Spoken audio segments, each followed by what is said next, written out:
Thank you, Frank. Good evening, everybody.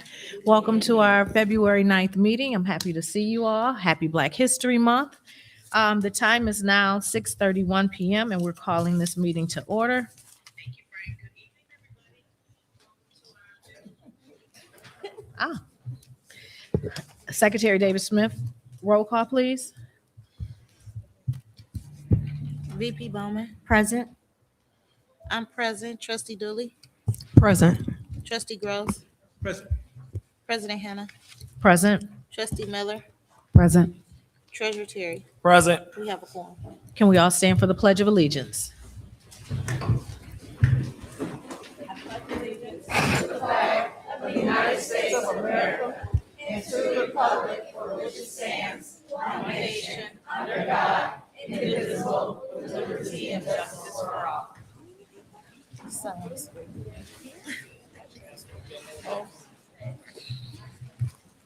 Our students made it sound really special. Yes. I would like to amend the agenda under awards and recognition, add item C, ITA students recognition. So move. Support. It's been moved by trustee Dooley and supported by trustee Gross to amend the agenda to add under awards and recognition, item C, ITA student recognition. Any questions?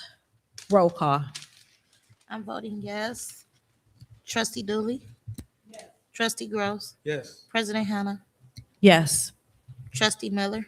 Yes. Treasurer Terry. Yes. VP Bowman. Yes. That passes 7-0. Thank you very much. Can I get a motion to approve the amended agenda? So move. Support. It's been moved by VP Bowman, supported by trustee Gross to approve the amended agenda. Any questions? Roll call. Trustee Dooley. Yes. Trustee Gross. Yes. President Hannah. Yes. Trustee Miller. Yes. Treasurer Terry. Yes. VP Bowman. Yes. And I'm voting yes. That passes 7-0. All right, thank you very much. Awards and recognition. Dr. Leverett, the meeting is yours.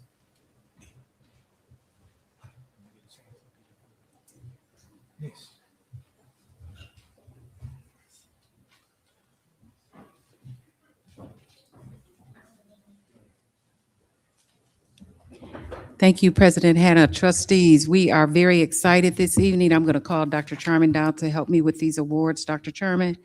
But we are very excited to, again, celebrate our students and their wonderful achievements. We are so excited to see all of our students here with their families this evening as we recognize you for your achievement on the M-STEP, math, and reading. Many of these students have far exceeded expectations, and so we are here to celebrate them tonight. Oh, there she is, Dr. Charman. Okay. Stephanie Alvarez, in recognition of your 24-25 M-STEP achievement of obtaining a level of proficiency in math and English language arts. Congratulations, Stephanie. We are so proud of you.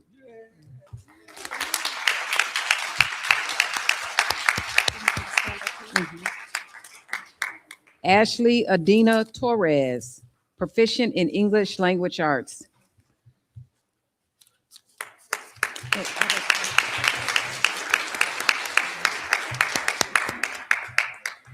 Joshua Contreras, proficient in math.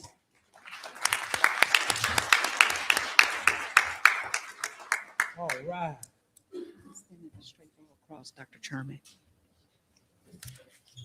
Jahil Curry, proficient in English language arts. Jahil.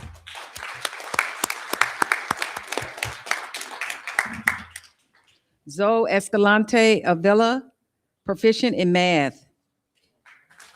Zoe.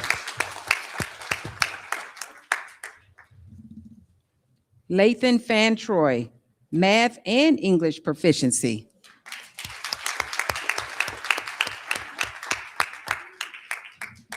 Leo Guerrero Guzman, math, proficient in math and advanced in English language arts.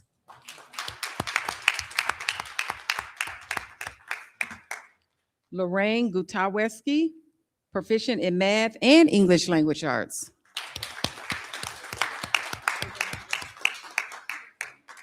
Oh, is she here? Okay. Ryan Hall, Math and English Language Proficiency. Ryan.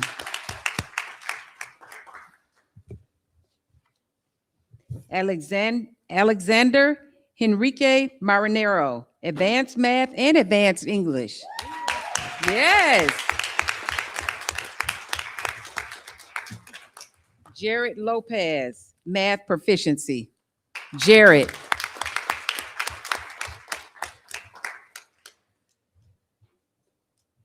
Yuretsi Lopez, proficient in math. Yuretsi. Alexa Martinez, proficient in math and English. All right. And there she, look at that smile. Isabel Martinez Suxueto, proficient in math. Isabel.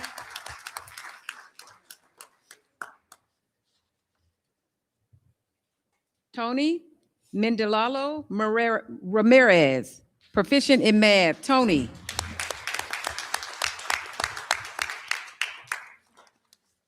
Joyce Morales Zavala, proficient in math and English. Joyce. Cameron Moore, advanced in math and in English language arts. Cameron. Carlos Eduele Cipriano, proficient in math and advanced in English language arts. Carlos.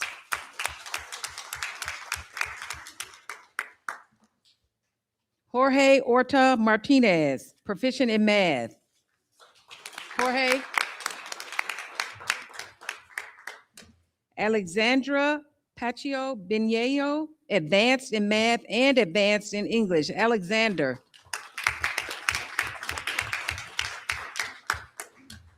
Brielle Stevens Trailer, proficient in math.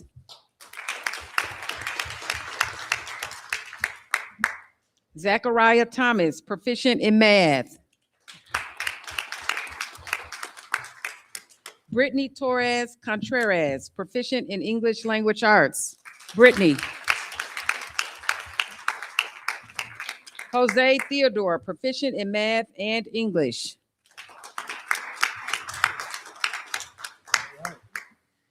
Adrielle White, advanced in math and advanced in English.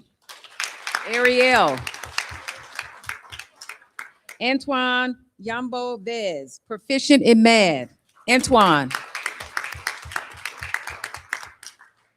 Jackson Yang, proficient in math. Please give our students a round of applause, and we just thank you so much to our staff, to our students, to our parents. Thank you so much for entrusting Pontiac School District to educate your children. Congratulations to you all.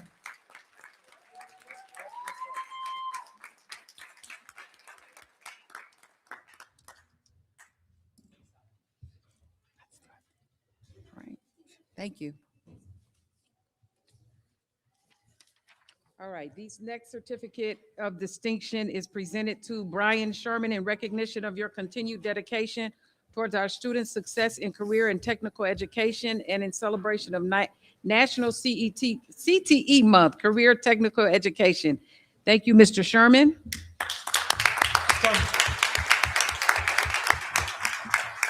Stephanie Matthews. Thank you, Ms. Stephanie Matthews.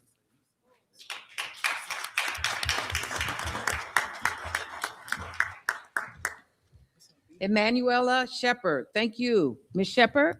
Emanuela. Michael Motsney. Thank you, Mr. Motsney.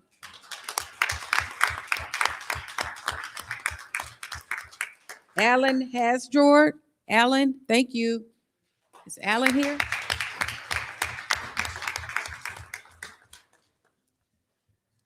Kurt Wilson.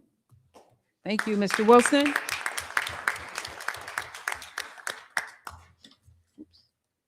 Raymond Kaufman. Thank you, Mr. Kaufman. Ann Munn. Ms. Munn. Thank you. Betsy Spiker. Ms. Spiker, we thank you. way down. Hey, Miss Spiker. Thank you. Okay, let's see what else we have. Justin Brantley. Thank you, Mr. Brantley.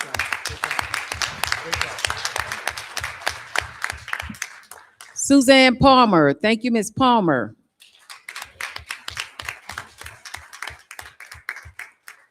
Esperanza Harrington. Thank you, Ms. Harrington.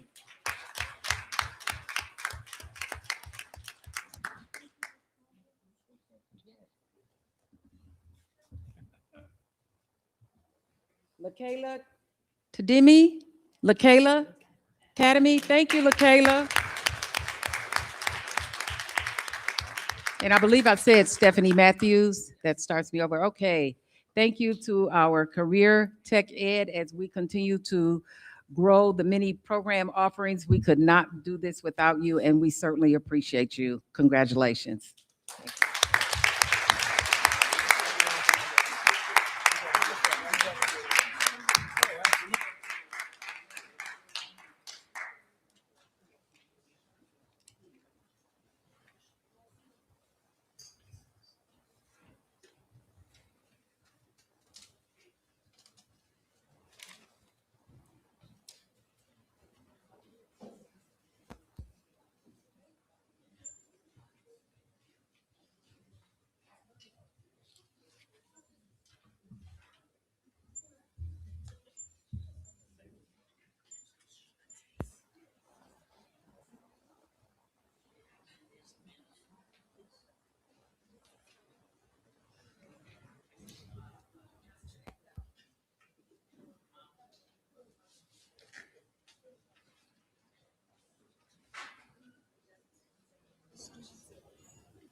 Bless me. All right. Thank you. The schools have something to present to the board?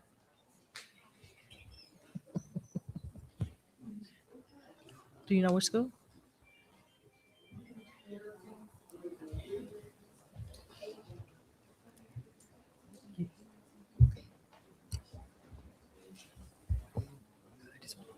Is it Whitman and Harrington? Is it Whitman and Harrington? In Harrington? Oh, okay. All right. So at this time, we would like to have our school board recognition presentations. We have Dr. Powell from Whitman.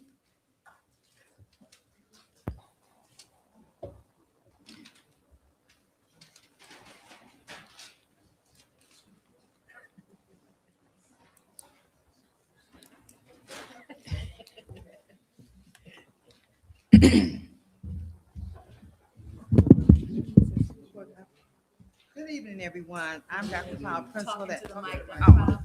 Good evening, everyone. I am Dr. Powell, principal at Whitman Elementary. Oh, that's what I thought. 'Cause Dr. Leverett. Okay. First of all, I was a little confused, but that's okay, sugar. We're gonna figure it out together, right?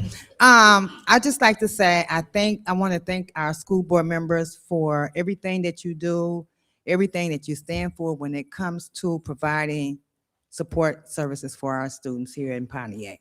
Okay, so we have a small token for you guys that we would like to share for everyone. Thank you, Dr. Powell.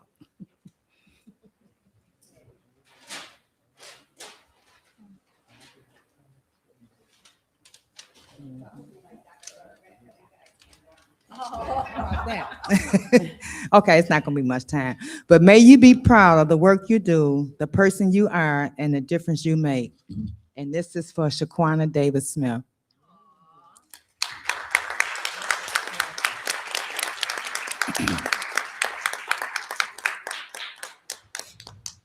You got your own pad now, baby. This is for may you be proud of the work that you do, the person you are, and the difference you make, Mr. Gross. This is for you.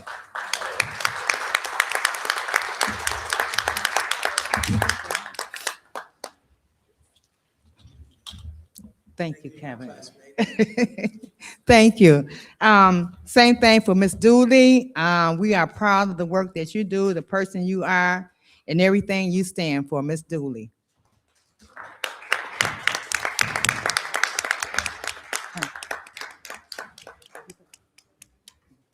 Also, Pete, may you be proud of the work you do, Miss Bowman.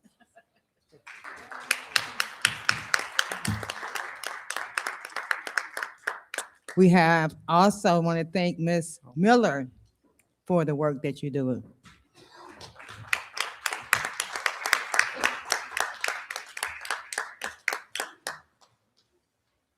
Mr. Terry, we want to thank you.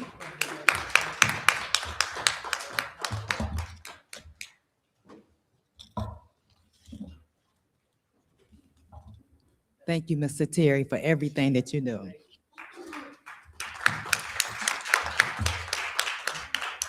And last but not least, we have Dr. Hannah. We thank you for everything that you do.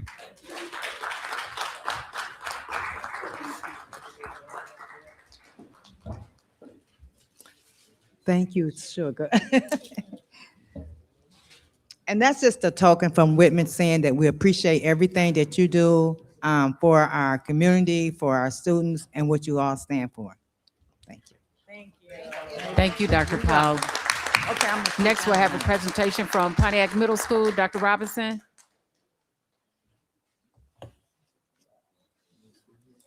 Yep.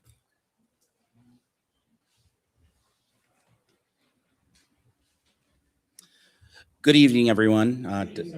Dr. Leverett and fabulous school board. My name is Michael Motsney. I'm standing in for Mr. Crawford tonight, and he asked me to be here. And we've done some wonderful things over at ITA and with our students and some of the things and skills they learned. And our gift to you this evening is some stuff that they have worked really hard at, created, and designed. I'm going to let the students share a little bit, and then when they're ready, I'll pass them out to you.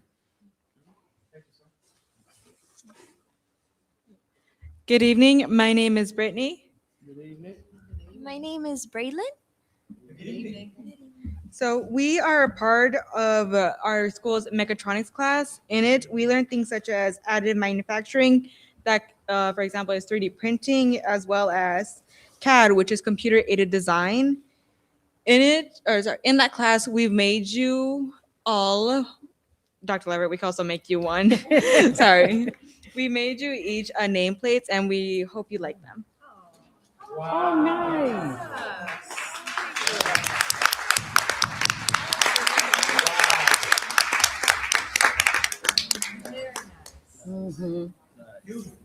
Thank you.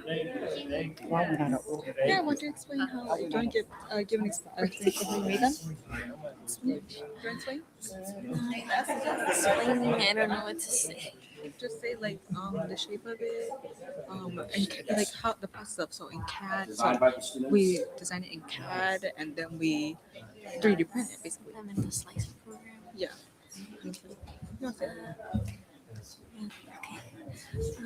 I just interrupted them.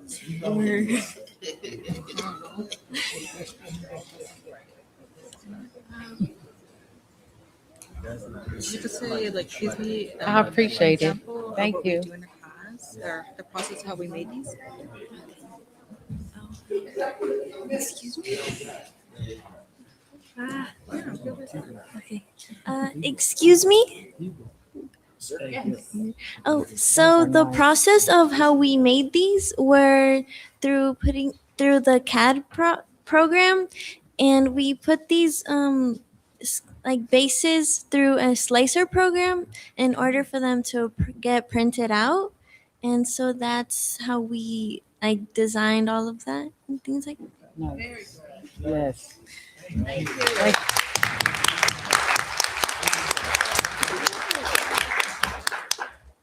We really appreciate your support in approving our program, as well as, the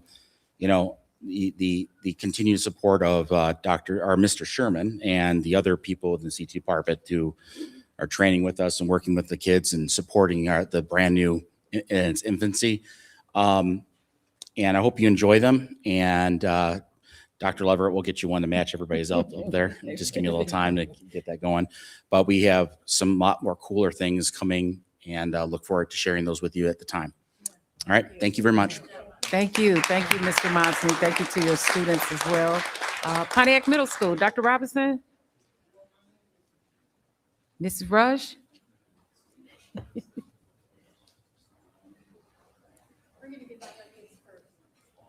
Okay.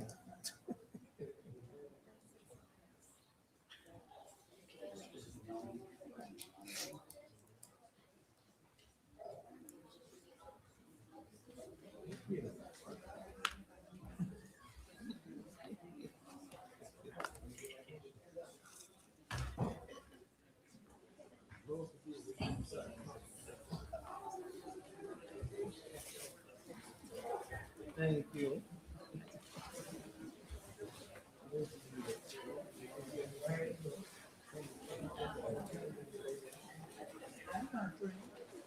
Oh, thank you, Dr. Robinson.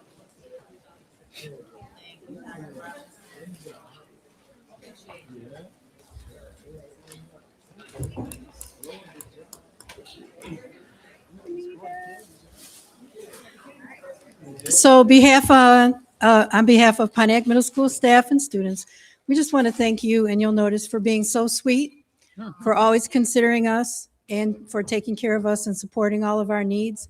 And we look forward to continuing to working well with you in the future. Thank you, Dr. Thank you, everybody. Robinson. Thank you.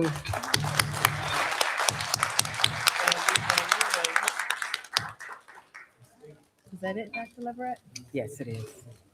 Yes. That's it? All right. Thank you. Board trustees, did you want to give comments now? Or you want to save them to your board comments? Save it to the end. yeah. Okay. Thank you. So we can move on. Thank Did you. our students already leave? Some of them did leave. Parents, if you do want to leave at this point, you're welcome to, or you can stay for the duration of our meeting. All right.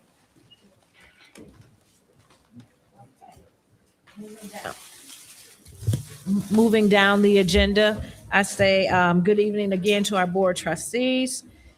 Can I get a motion for the consent agenda? So move.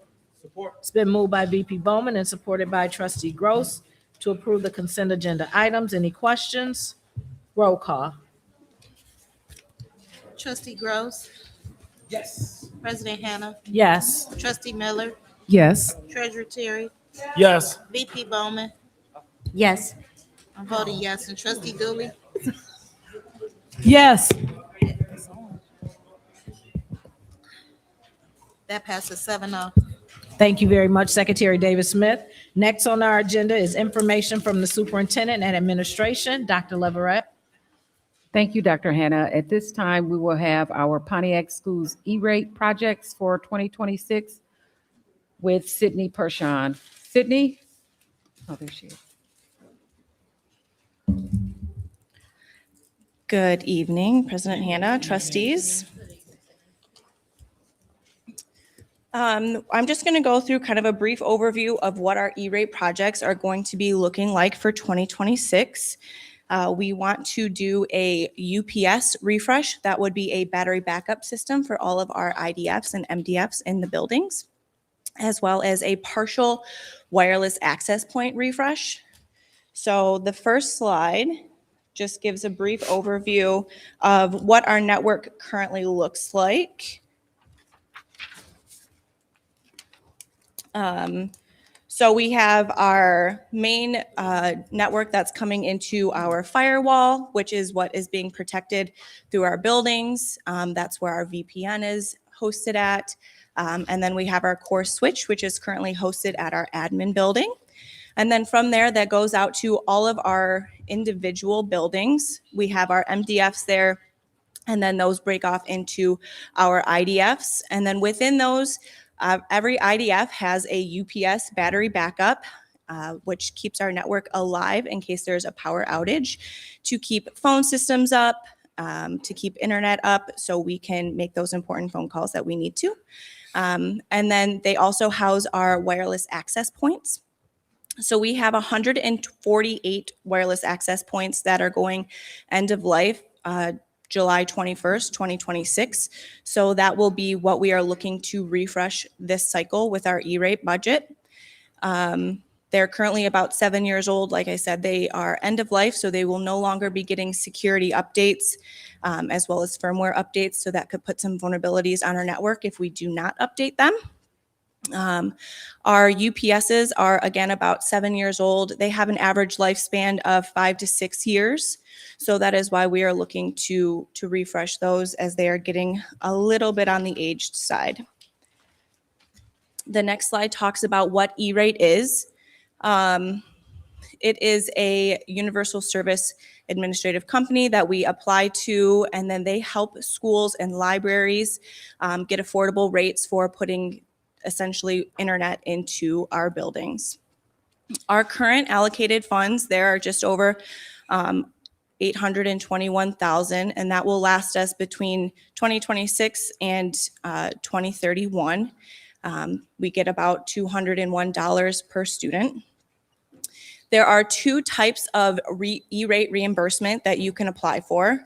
So the first one is called BEAR, and that's where the district would put all of the funds in up front, and then we would get reimbursement after it is approved.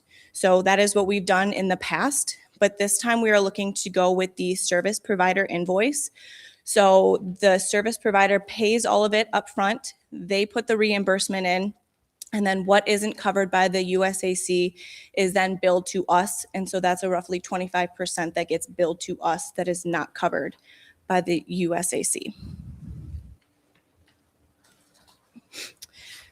For the wireless, we put out an RFP in November. Our anticipated start date would be June 2026, and then it will be completed at the end of August before the start of school. Again, we get anywhere from 70 to 80% of our funds allocated by the USAC, so we only pay about 25% of what the actual cost is. This is a little bit more in depth. This is what we would be paying for: 148 wireless access points. We would be getting licenses for those to be able to manage them. The company will be removing the access points and then installing new ones. So we did only receive 1 bid on that, and that would be for Intercomp TSG, and so that is who we are recommending going with. Those are the rough numbers. Sorry, Cynthia, next slide. So those are some of our rough numbers. We would be holding a 10% contingency. The money would be coming out of our technology bond fund, and about the cost of roughly $60,000 would be coming out of the bond. We still have $208,000 allocated dollars in our technology fund bond budget, so it wouldn't be using nearly as much as if we paid for it all up front. Again, we would just be paying that 25%, and that's how we get to the only $60,000. Next is for the UPSs. Again, we put out the RFP in November of 25. Anticipated start date is April, once it gets approved. And then again, anywhere between the 70 to 80% eligibility that we would get back from them. We are looking to replace all 46 of our UPSs, including 14 additional battery backups. The cost also includes environmental sensors, hardware kits to actually get them installed into our network closets, the installation, and then the recycling of our old devices. We received 3 bids, the lowest qualifying bid being with Intercomp at $85,995, and that would be our recommended vendor to go with. And our approximate dollars spent out of our bond budget would be $21,500. So that's just a brief overview before we got into the bears of the actual project. Thank you. Any questions? Trustees, any questions? Yes, Yes. Trustee Gross? Good evening. Good evening. Thank you for that update. Absolutely. 2 questions. Sure. Make sure we're clear, nothing is coming out of general fund. Correct. All bond. Now, because Frost is not open, but we are looking at future utilization, does that still incorporates the Frost Building with any changes, adding, deleting, or utilizing? So we will be putting a UPS into Frost. Okay. That's all I need. Thank you. Yep. Thank you. Any other questions, trustees? No? Okay. You have one, trustee Miller? I had a question in regards to the bids that were received. Sure. I saw for one, there was one bid received, and for another, here we go, on December 17th for the 148 Cisco wireless access points, 7-year licenses, there was only one bid received, but for, I can't find it right now, there, for the other update, there were 3 bids. I just want to know the inconsistency for not obtaining more than one bid for a project. So we put out the RFP in November. It stays out on the streets for about 2 months. So it's up to the companies of whether or not they want to bid. And if they do bid the complete scope of the work, then we accept that bid. And we don't have to go out for rebid at that point. Anything else, trustee Miller? All right, thank you. Sydney. Thank you. Okay, Sydney, can you proceed with the discussion of Yes, the network absolutely. electronic E-rate bid as it Yep. relates to the bear as well as the wireless network electronics? Absolutely. discussion? So we are, like I said in that overview, we are going for our UPSs being refreshed as well as our partial refresh. So the first one is for our wireless access points. We are looking to go with the company of Inacomp TSG. We have worked with this company for several years and have had really great experience. So we are looking to award the bid to them for $237,507.09. Again, this would all come out of the bond. And then for the UPSs, we would like to award it to Inacomp TSG for the total amount of, next page, $85,995. Again, we would just be paying that approximate amount, and they would be putting that to the USAC. So we would just be paying that difference. Can you read the bear in its entirety, both of those? Can you please read the bear in its entirety? Oh, sure. Both, please. The Pontiac School District issued a request for proposals for network electronics through the federal government's E-rate program to replace our aging uninterruptible power supplies, UPSs, for all buildings and battery backups for selected network closets, thereby extending runtimes during power outages. The E-rate program will cover approximately 75% of the project's cost. The work will be scheduled to begin after April 1st, 2026, with the expected completion date of August 30th, 2026.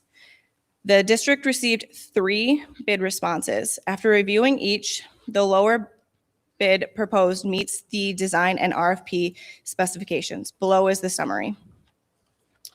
Inacomp was at $85,995. Delta Networks was at $89,946.21. And then Vector Tech was at $102,661.25. The funding would be out of the 2020 School Bond Technology Fund as well as the E-rate program. So it is the recommendation of the administration that the Board of Education awards the E-rate network electronics uninterruptible power supplies to Inacomp TSG, the lowest qualified bidder, in the amount of $85,995. Inacomp TSG has served districts across the county in a similar capacity over the last 10 years. We will hold a contingency of $8,500, and that will add to the total cost of to be $94,495.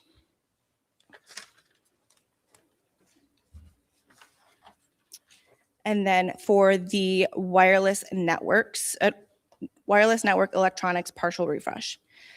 The school district of the city of Pontiac issued a request for proposals for network electronics through the federal government E-rate program to replace aging and outdated wireless access points through the district.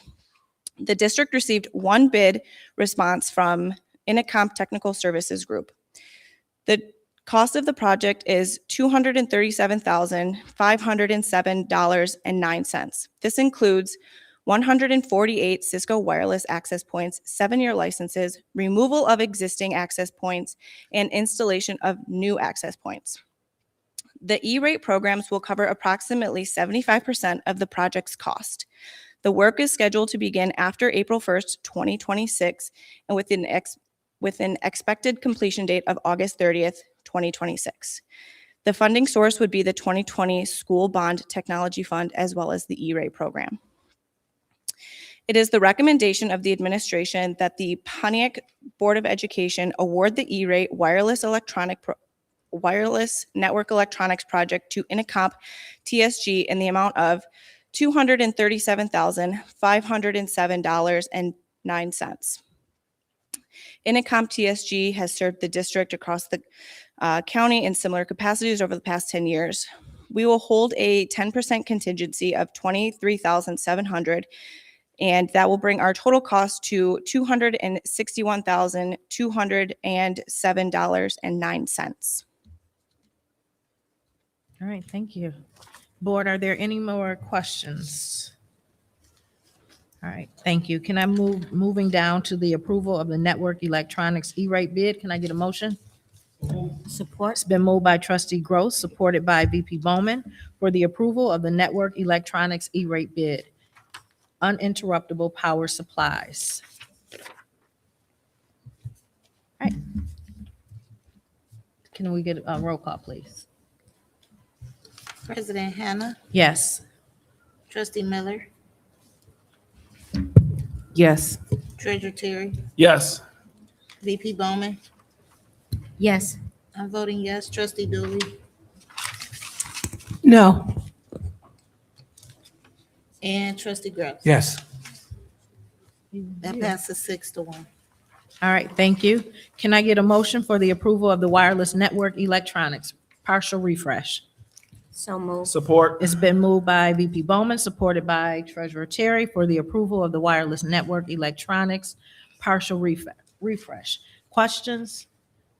Roll call, please. Trustee Miller, Yes. Treasurer Terry, Yes. VP Bowman. Yes. I'm voting yes. Trustee Dooley, No. Trustee Gross, Yes.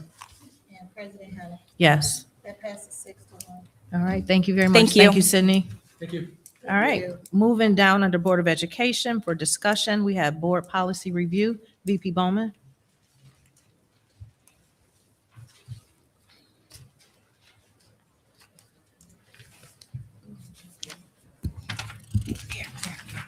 Oh, you did that. Oh, thank you.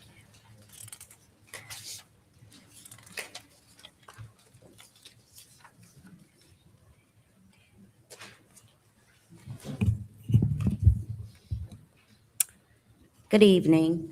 I will be reading the bear. Actually, Trustee Miller, if you would like to read the bear in regards to the policies, we have 10 policies. 1, 2, 3, 4, 5. 13 policies that we are doing our first reading on.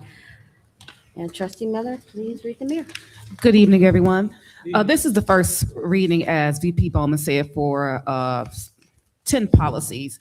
As a representative on the policy committee, I've been driven to make sure that we look at policies and make sure that, yes, 13 policies, my correction, several policies, let's just put it at that. Several policies we will be doing the first reading for. As a member of the policy committee, it is our due diligence to make sure that our policies are updated and compliant with the standards of MDE. So the rationale and background: the Title IX compliance policies are being updated to reflect a change in the designated contact email address to Title IX coordinator@pontiacschools.org. This update does not alter the substance of the policies or the district's title procedures. It is an administrative change intended to ensure accuracy, consistency, and accessibility.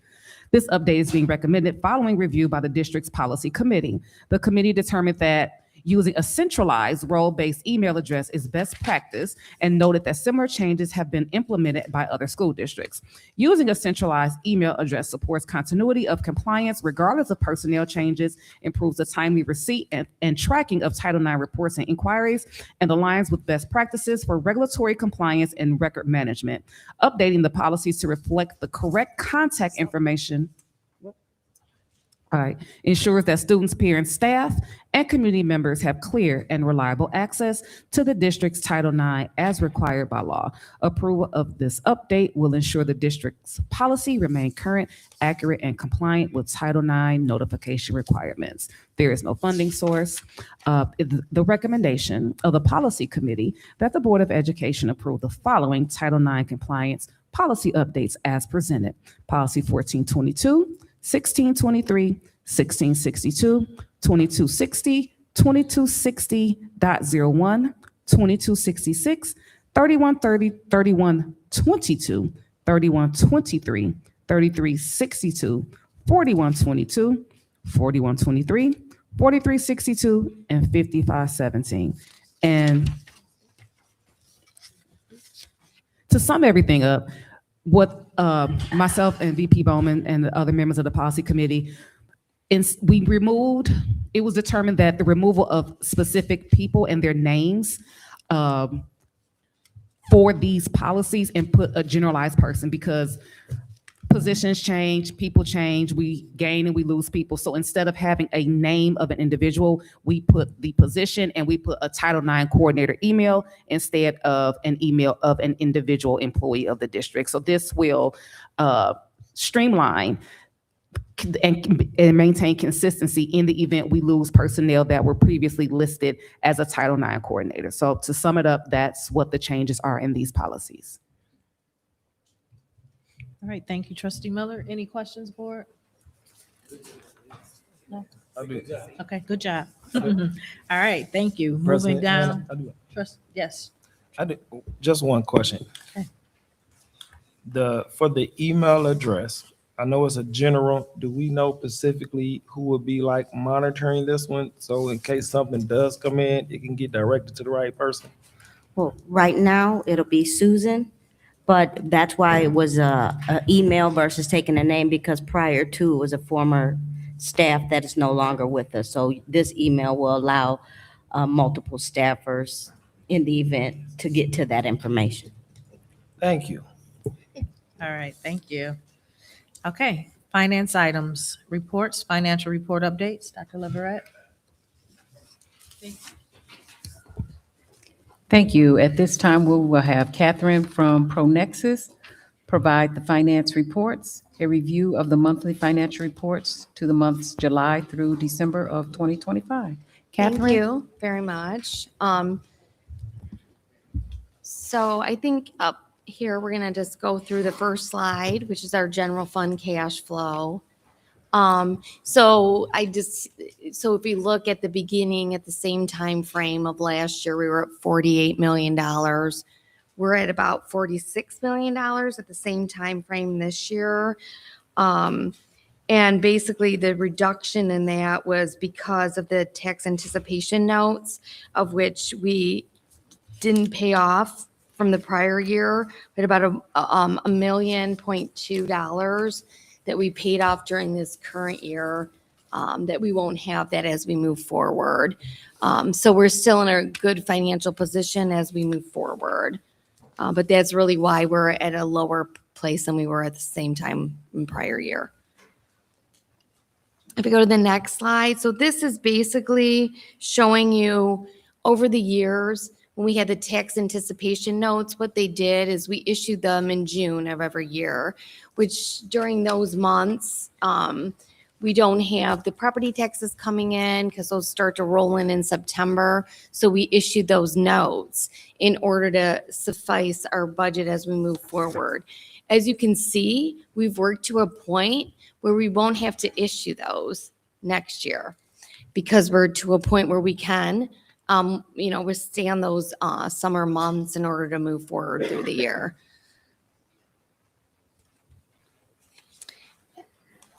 And this is our overall cash perspective, so we have our general fund at 46 million right now, you can see.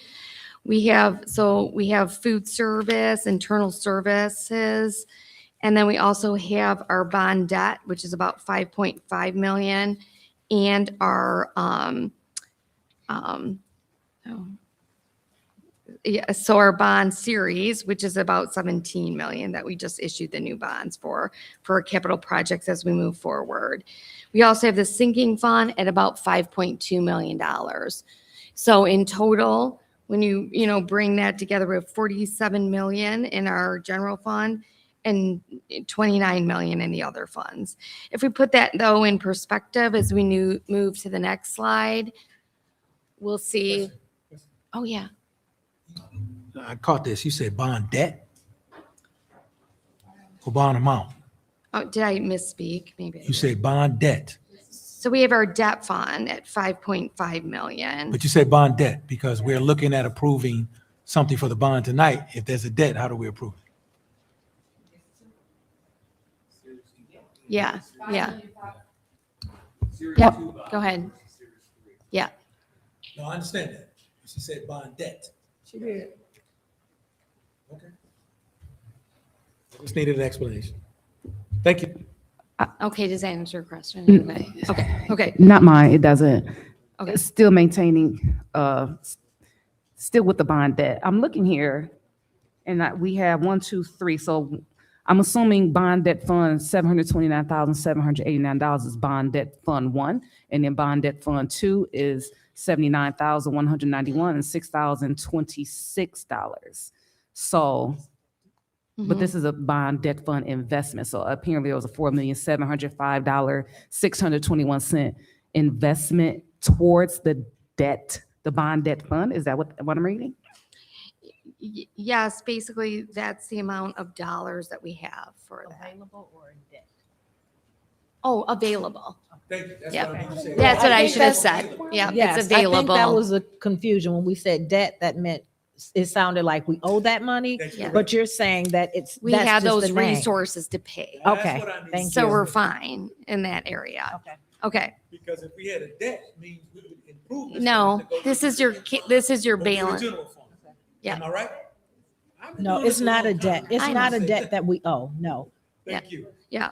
So this page is just to show our resources available. Okay. Okay. you. Yep.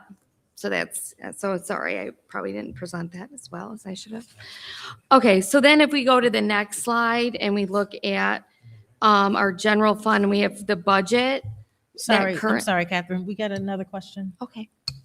You called off two prices. 5,232,638. What was the other one? You said 48 something? go back, Because I didn't Cynthia? see it. I see the 29. Or is that what you're giving me, the two totals? No, that still won't equal to 48. Yeah, the total other funds at the bottom, that 29 million, Uh-huh. that's the accumulation of all the other funds besides general fund.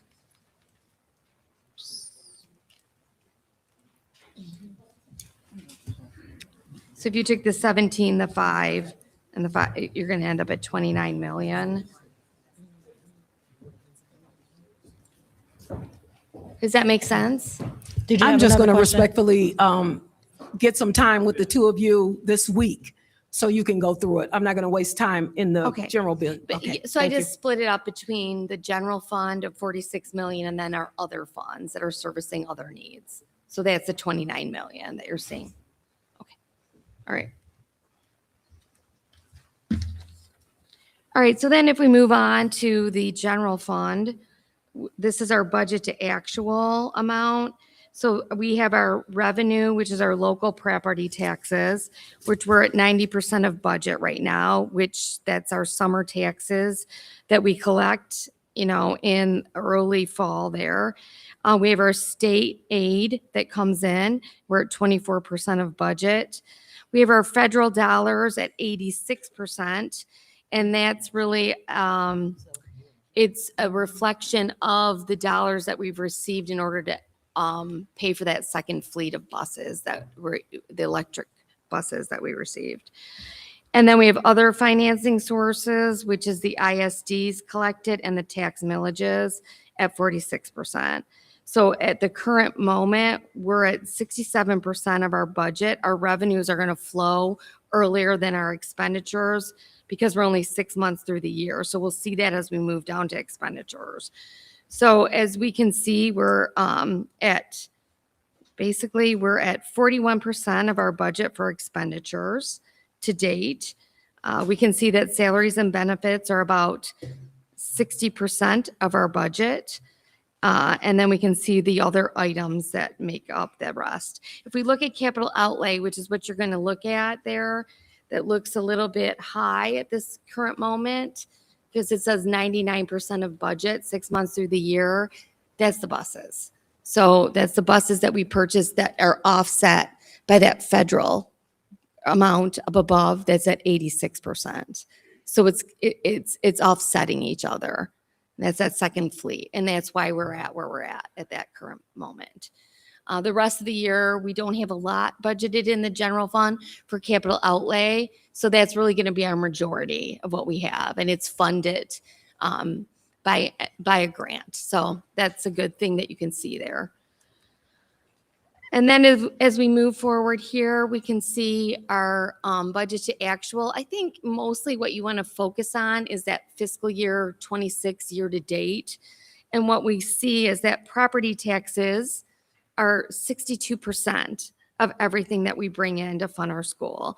10% is state aid and 24% is grants, 4% being PA-18, which is special ed. And so those are the majorities of the dollars that are flowing in to fund our school operations. But again, we're going to see it's really property taxes and state aid and grants that are funding the majority of that as we move forward. And then when we move to the next slide in our expenditures, I think if we look at this and we kind of look at the percentages and what our mission is as a district, we see that instruction, pupil services, instruction, those are all coming to over 60% of our budget that we spend in a year. Also, on top of that, we're looking at transportation, security, other development needs, staff, pupil, athletics. Those are essential items for our school. And we're going to look at that and we're going to say, okay, we're about 80% of our expenditures is all for our students. 20% does go to overhead of the general admin and fiscal services, but the majority of the dollars are spent on our students and what their needs are.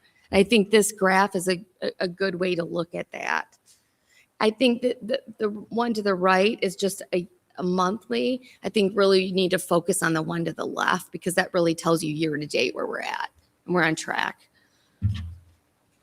And then if we move to the next slide, this is just really to go through local property taxes, state funding, federal funding, other financing sources, the revenues, and what each of those items are that are coming in order to help us as a district. And then we look at the expenditures and where we're at, salaries and benefits, purchase services, supplies, debt service, capital outlay, and then the other, and I just detailed out what is included in that other category.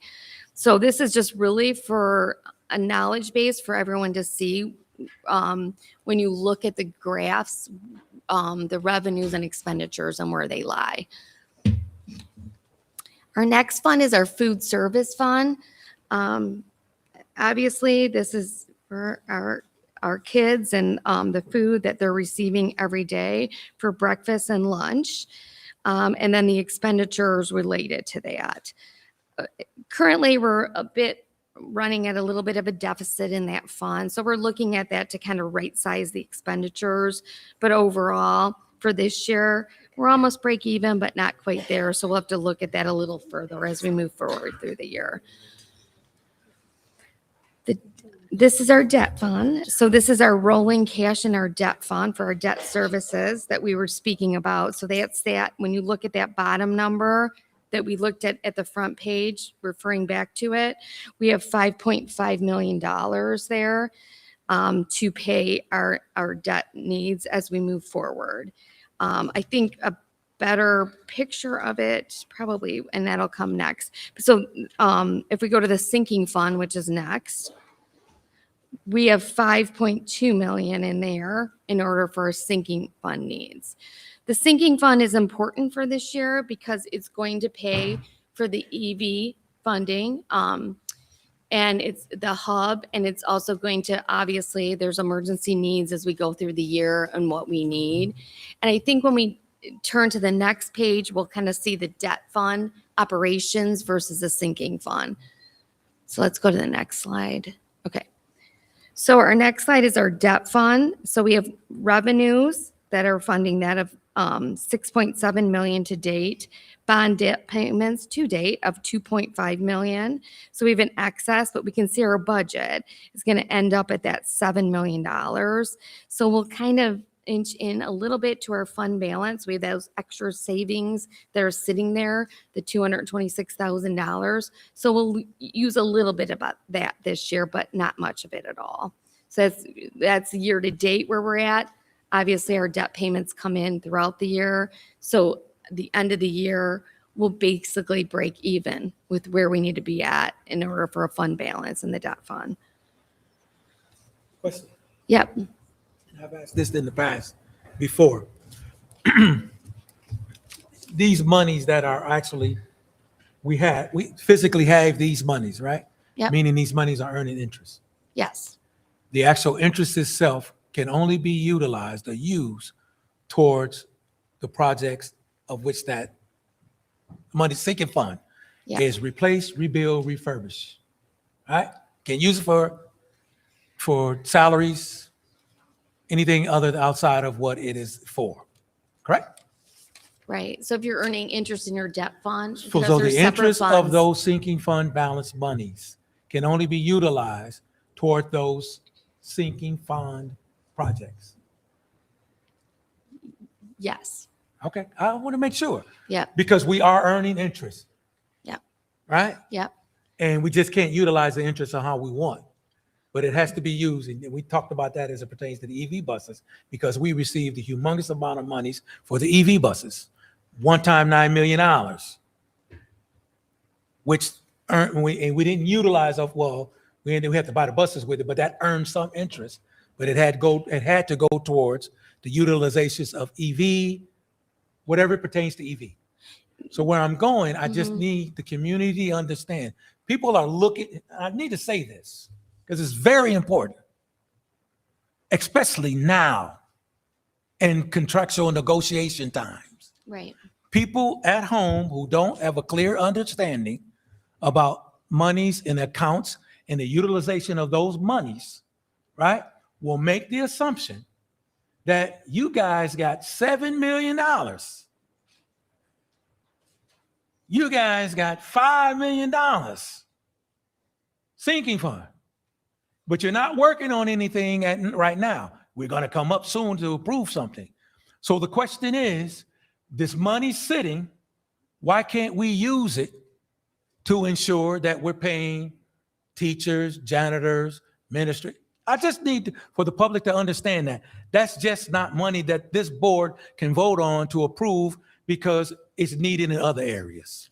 Correct. Yeah. So those are separate funds for a specified purpose that the voters. I understand that. Yeah. But that the voters approve. we want to make the community understand that. Yeah. But there is a specific account where we utilize monies to be able to offset and do contractual agreements with and things like that. That's another account, another fund.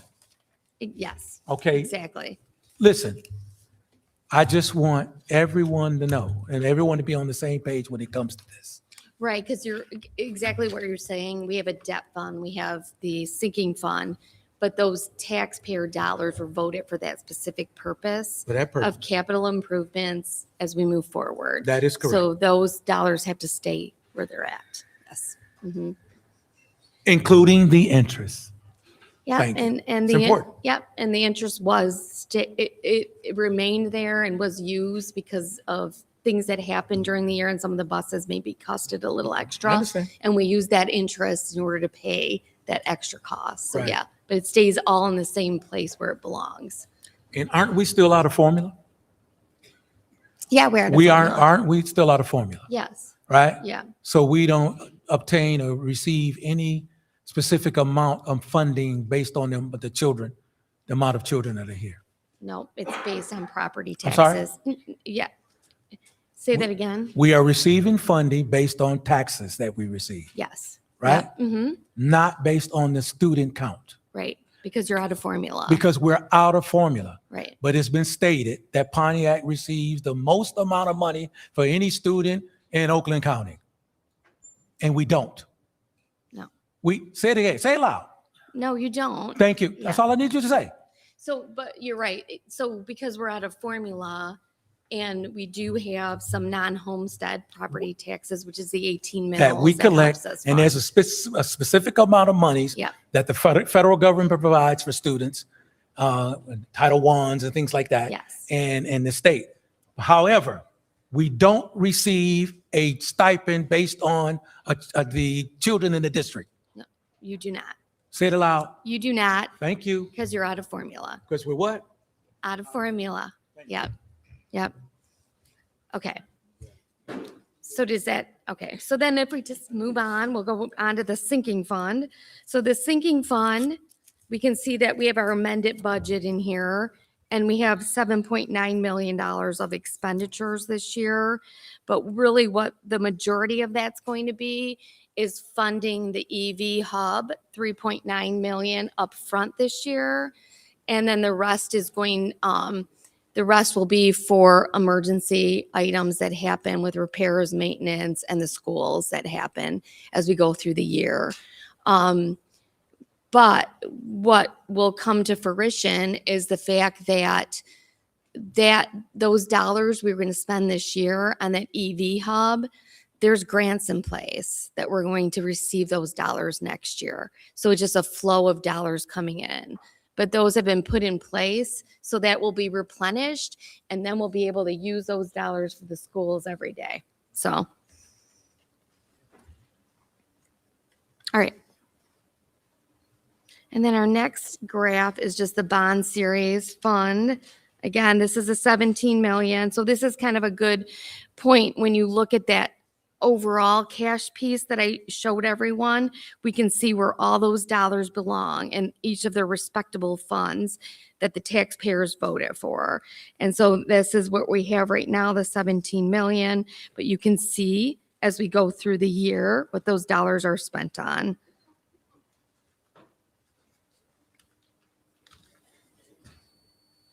And then if you go to the next page, this is a good picture of your total revenues that are coming in the current year with the bond series 3 of 18 million, and then building improvements that are scheduled to be done as we move forward this year are about $10.8 million that will leave us with a fund balance in there in order for future improvements that are on the agenda in order to move forward with the school improvements that we need.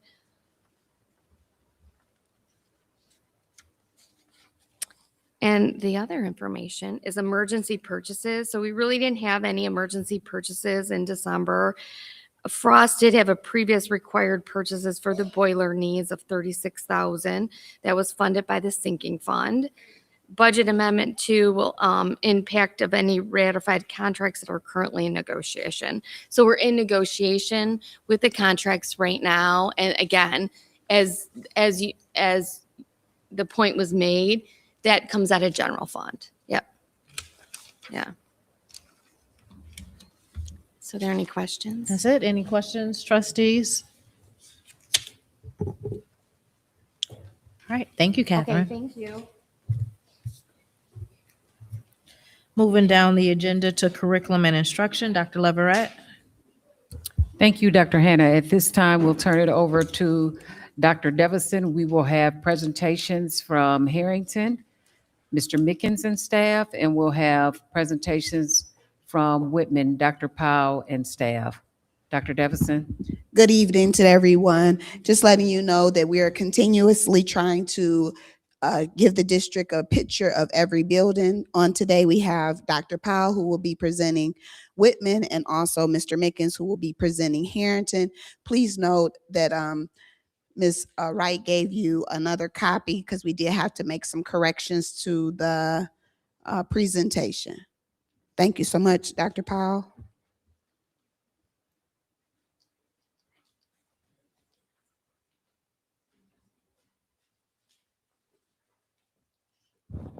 Good evening again. I'm up here for the right thing now this time, I think. I did good. Okay, sure. So good evening to our board members, our superintendent, trustees, and community. Again, I'm here to present on behalf of Whitman Elementary. This year, usually my enrollment is anywhere between 315 to, I would say 330 at the most I've had since I've been at Whitman. This year, we currently have 389 enrolled.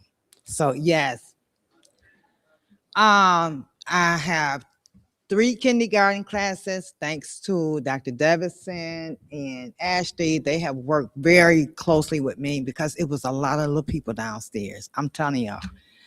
So I do have I have 74 kindergartens. I fixed kindergarten, now first grade running over. And I know Miss Tanya said I'm being Miss Community, Tanya, but I'm working on it. I'm working on it. So, but no, we fixed the problem. Didn't we, Ashley? We fixed it. Yeah. So we working on first grade, we fixed it. Second grade, I have 3 second grade classes. I have a total of 68 students. Third grade, I have 59 students total. Fourth grade, 52. Fifth grade, I have 60. I have 3 fifth grade classes, which is a total of 62, with my ASD class with 8 and my special EI class with 4. So that is the current enrollment at Whitman. It's a lot of little people.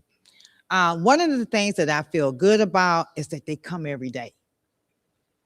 And so in September, our average daily attendance was 78%, as you can see from the graph. October was 82%.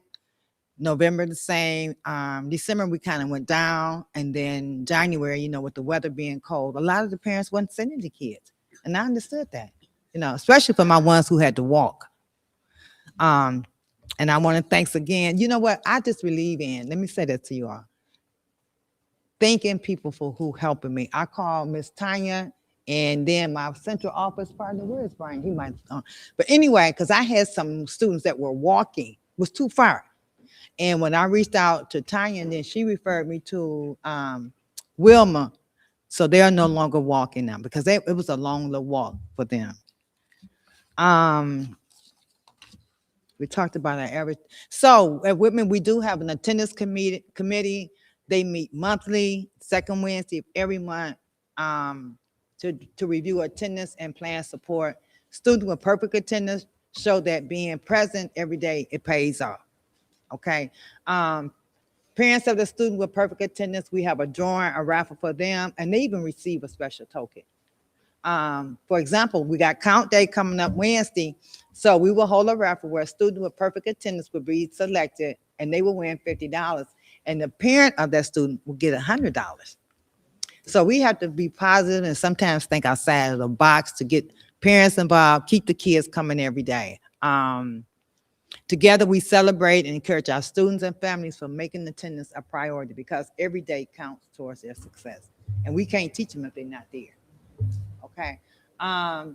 We monitor attendance on the chronic absent report, which I pull every month with the committee, and they go over those students who have exceeded 15 days or 20% of absent. Okay, sorry. We do the same process, the district process, as far as the letters, contacting the parent, and a wellness check. 3 days absent, teachers call, and then they send an email or their class dojo. 5 days absent, they receive a call and a letter. 10 days absent, students will meet with the principal and a designated support staff, which is our PBIS, our attendance committee. Now, one thing I know with that 10 days absent, I know that, we have our PA officer, and the one I have, Mr. Ken, is great, but I go do my own wellness check. You do? Because if they miss 10 days, something wrong. So I don't have a problem with going and do my own wellness check. Okay. Ms. Powell, before you move forward, if I could ask you a question pertaining to attendance. Uh-huh. I love your process, the last, and I love your incentives. That's how we talked about when I've been to conferences that we should provide some incentives for our students because attendance is a problem nationwide. But my question to you, if I'm a parent in your school and my child is going to miss a day, what is the process? So if you're a parent and your child is going to miss a day, we have the parent to call the office. If it's a medical excuse, and then we mark the student's excuse. So I call. You call. Do you have an attendance agent in your building? No, or we is no it by longer teacher? have. Okay, that's what I'm asking. We no longer have those. And those, Not attendance. I'm not that type of attendance agent. Do you have someone within your school that specifically deals with attendance? no, not this specifically. Gail Okay. is my secretary. If the parent call, and my parents are really good about calling. That's fine. Yeah. If their kid's gonna be absent, or they even call me at home and say, Dr. Paul, I gotta take one of mine to the doctor today. Can you mark them excuse absent? Because the reason I asked Dr. Powell, Mhm. a lot of parents in the community are saying, well, I called the school, nobody answered, and my child missed 30 days, but I know I called and checked in. So how do you check that process to show if a child has, because if a child reaches, like you say, 10 days, you're on it. But if we have a parent that is saying, but I've tried to make contact with the school and no one answers the phone, no one is there, no one has taken my call, no one has sent me a letter, no one emailed. These are the things that are being said in the community, and I don't want the onus just to be on the district. Well, it's not on the district. I'm gonna say what we do at Whitman. We have That's what I need. attendance committee. Okay, if we have a child that we see have already missed 10 No, days. if I'm going to miss a day, Uh-huh. if I'm going to miss that school day, I'm a parent. Okay. What do I do? You call the office and you speak to the secretary. The secretary will contact the teacher to let the teacher know that the student is going to be absent, whether it's an excused absent or unexcused. And that's always been the process at Whitman. And your secretary documents the days that the kids miss. And the teacher. So you have it at your Yes. leisure to find out how Yes, many and days I have that my child is attendance missed. chairperson, Miss Luthie's right here. Yep, I'm glad she's here because she be on that attendance. You know, she be like, Doc, come on, it's time to go. So it's important that you have that check Yes. and balance. That's right. So I when agree. when someone call and say that their child is going to be absent, the secretary contact the teacher, and then the teacher does that in the MyStar. It's Okay, loaded put in it in MyStar. MyStar. Okay. If the kid is going to be out, like I got a baby now that's just had a hernia surgery.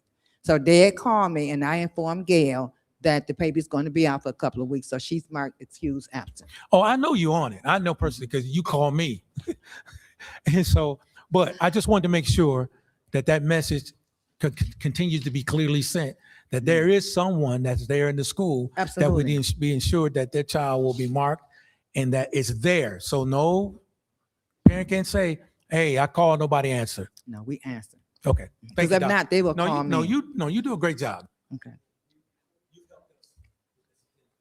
Thank you. Next slide is our perfect attendance. So each month, we celebrate, the district celebrate Mr. Thomas, as well as I have Birmingham Church. They come in every month and have a birthday celebration, not birthday, perfect attendance party for the kids. So in September, we had 84 students who had perfect attendance. October was 55. When we went back up, 63 students had perfect attendance.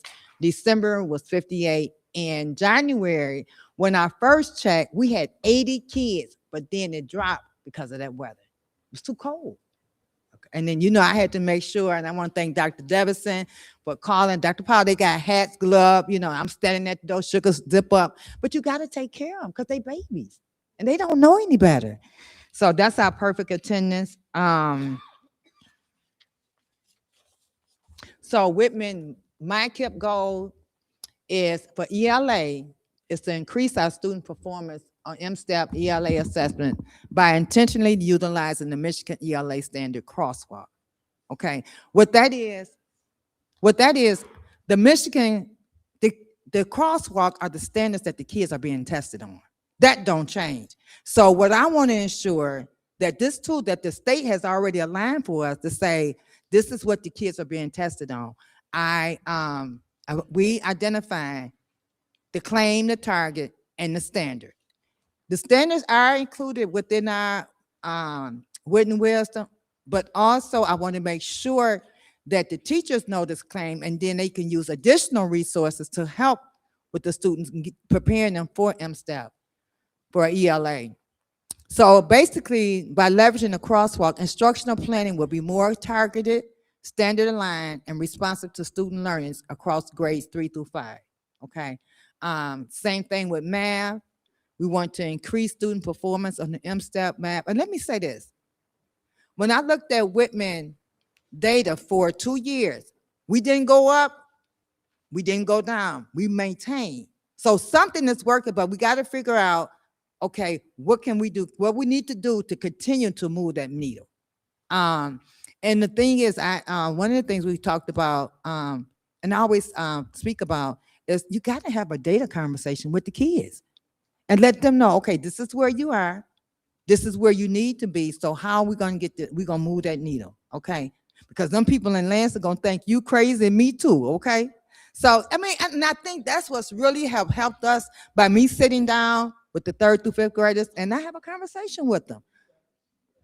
Our MTSS, our PBIS, it has really, thanks to Ms. Vet and Amber from Oakland School, we have a PBIS committee, and it has really strengthened the school climate and student behavior by fully implementing SOARs. So we go through SOARs every morning, and then after I do my morning announcement, during my morning announcement, I have a special guest. And are you ready? Okay, put your hands down. Sing the whole song. So they come every morning to sing as a part of our PBIS. Ready? Go. Cause I'm hopeful. Yes, I am hopeful for today. Take this music and use it. Let it take you away. Cause I'm hopeful, hopeful. Let it take away. I know it ain't easy, but that's okay. Cause we're hopeful. So we are hopeful here at Whitman. So every morning they do the hopeful song. And then the other part of the presentation was what?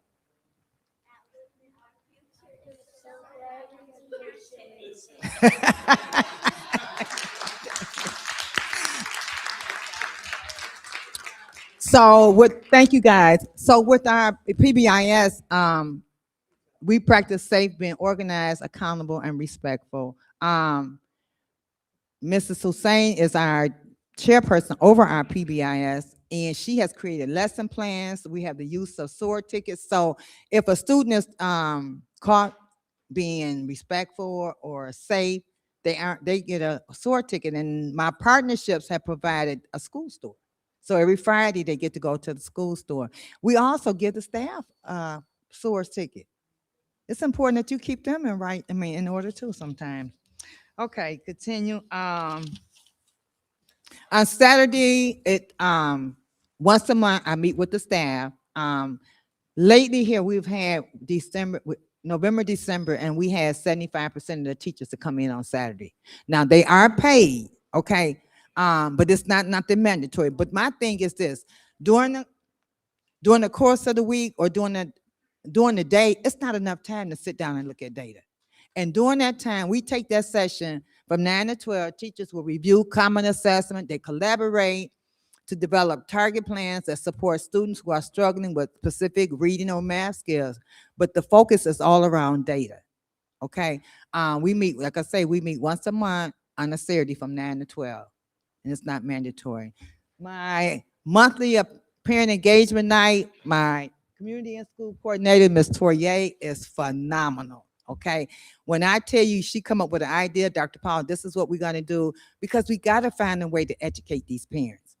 We have to, and each one, she organizes something that, whether it's going with reading, math, but anything to help parents understand the importance of being a part of their kids' education. So every month we have a parent meeting. Our parent meeting coming up this month is going to focus on STEM because we had to cancel because of the weather, but that's where we are with our parent engagement night. Our professional learning communities, I love it, because then when you can see people get together and say, you know what, let's talk about what's working, what's not working, and then how we're gonna fix it, instead of that negativeness. Well, they not learning nothing. They don't know, no sugar. Let's talk about what can we do. And just to be able to be a part of the learning communities, I'm excited because I'm learning. So that professional learning environment, professional learning PD that we have, I truly appreciate, and I'm sure my staff will say the same thing. Celebrations, as I said, Whitman has truly been blessed with partnerships. A lot of people say, well, Dr. Powell, how are you getting? I don't. I told Mr. Grow, they just come, they find me. So we had our Whitman annual Thanksgiving luncheon, and I want to give a shout out to the Pontiac City Hall. When I tell you they showed up, this like the whole City Hall came and just was a part of that Thanksgiving luncheon. As I mentioned before, we do have the Saturday Teacher Institute. The authors in April, one of the students kept asking me about a book club. So one of the read to a child, they come twice a week, and one of the volunteers there, these are volunteers, and they came in. She said, well, Dr. Powell, I can do a book club. So we back with the book club. They come in, and the kids select the book they would like to read, a chapter book. And then the chapter book, what they select, she finds find a way to contact the author of the book. So each year we've had the author of each book that they have been doing a book study on. Okay. Volunteer tutors. I have tutors from Birmingham Church. I have tutors from Kirk in the Hills. So we have a large, and like I said, read to a child. They come in twice a week and just read with the kids at lunch. And these are the kids that they've been following since kindergarten. So that's where we are. Within the next slide. I mentioned Kirk in the Hills. United Wholesale Mortgage came in last year. They redid the whole front office. And also the House of Hope. They provided things for the common area. We have a partnership with Hungry Howie and Assistant League. Also have a new partner I got last year was I Can High Five Nutrition and Health Program. They come in and they teach the kids how to eat healthy, as well as the parents. So during our last December, they brought in healthy food that they gave away to the parents during our Christmas time. And I think that's it. Any questions? What questions you might have? Yes, Ms. Miller. Good evening, Ms. Paul. Dr. Paul, I apologize, Dr. Paul. Thank you for your presentation. I wanted to say it is reflected in your numbers and your parent engagement of how much effort you put into our students. Mm-hmm. You know, I don't have a elementary student. I've actually never visited your facility. I wish you would please invite me one day. You're welcome to come anytime, sugar. Just come please on. invite me and I'll be there. Because the community, from what I've heard, radiates about your passion and what you do for not only our students, and our parents. And I want to say that I appreciate you, and it's evident in what you're reporting this evening with the parent engagement, with the incentives for our children to come to school, with your high attendance. So thank you for the work that you do for this district and our students. Thank you. Any other questions or comments? A comment, Dr. Powell, as always, you have always been a cheerleader for our students, even for the adult learning. Mm-hmm. So keep up the good work. God bless you and God keep you. That's certainly my prayer. Thank you, dear. Dr. Paul, I wanted to say to you, and I'm not going to discuss what we talk about. However, because of you, I'm going to say this. I'll be transparent. Mm-hmm. You have saved children's lives. Because your determination, once a child starts missing days, you are there. And most recently, you discovered some things. And because of your commitment, we would never know what would happen to that child or children had it not been for your commitment. So I wanted to publicly say to you, I know we've talked on the phone and we talk in our committee meetings, but I want to publicly say to you, you are a hero and a champion to your students that's in that area. Thank you. Thank you. And I know I tell you when we talk, I love you, and I do. Thank you. We love you too. Sue. We've been together a long time. Long time. This is my classmate, but she looks better than me. But I wanted to publicly say to you, Thank you. because of what you do. And you have never changed from middle school to now. You have never changed. Thank you. And I appreciate you, especially with the most recent thing that occurred with the children. And it's because of you, you saved some children's lives. And I say thank you. You won. Thank you.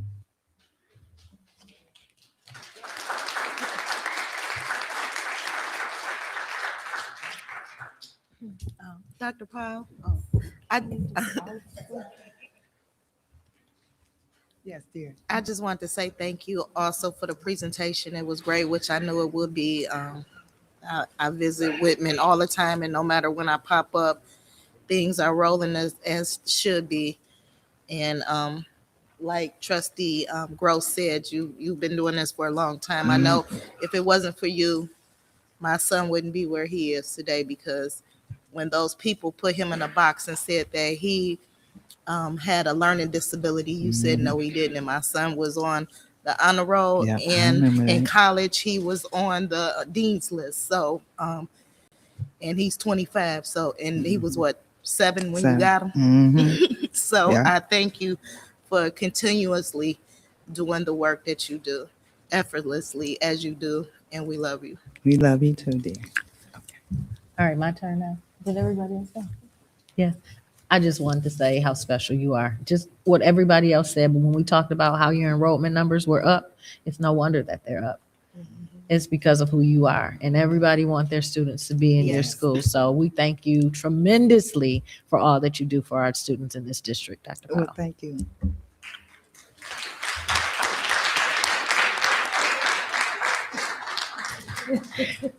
And now it's Mr. Mickens. I just wanted to lift something really quickly. I heard Dr. Powell speak of Thomas Henry, who is our food service person in our district. And this year, the focus was about attendance. And Thomas Henry, with the food service, has dedicated his time, his service, and also items. So they do focus on perfect attendance throughout the district. So at the elementary level, they have Lucky Tray Day.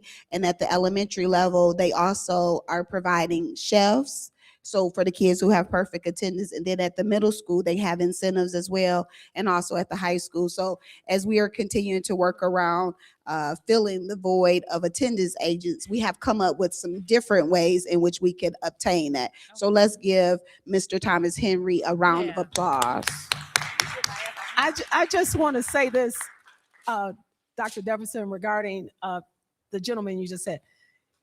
I've had the opportunity to taste his food, and it is so good. I just want you guys to know that it's not your regular cafeteria food. So they have taken the time to really prepare this food. So no one is telling you anything but the absolute truth. I have to give them credit. That food is delicious, especially the green beans.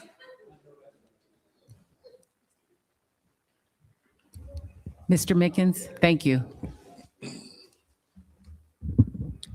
Good evening. Board President Dr. Hannah, Dr. Leverett, Pontiac School District.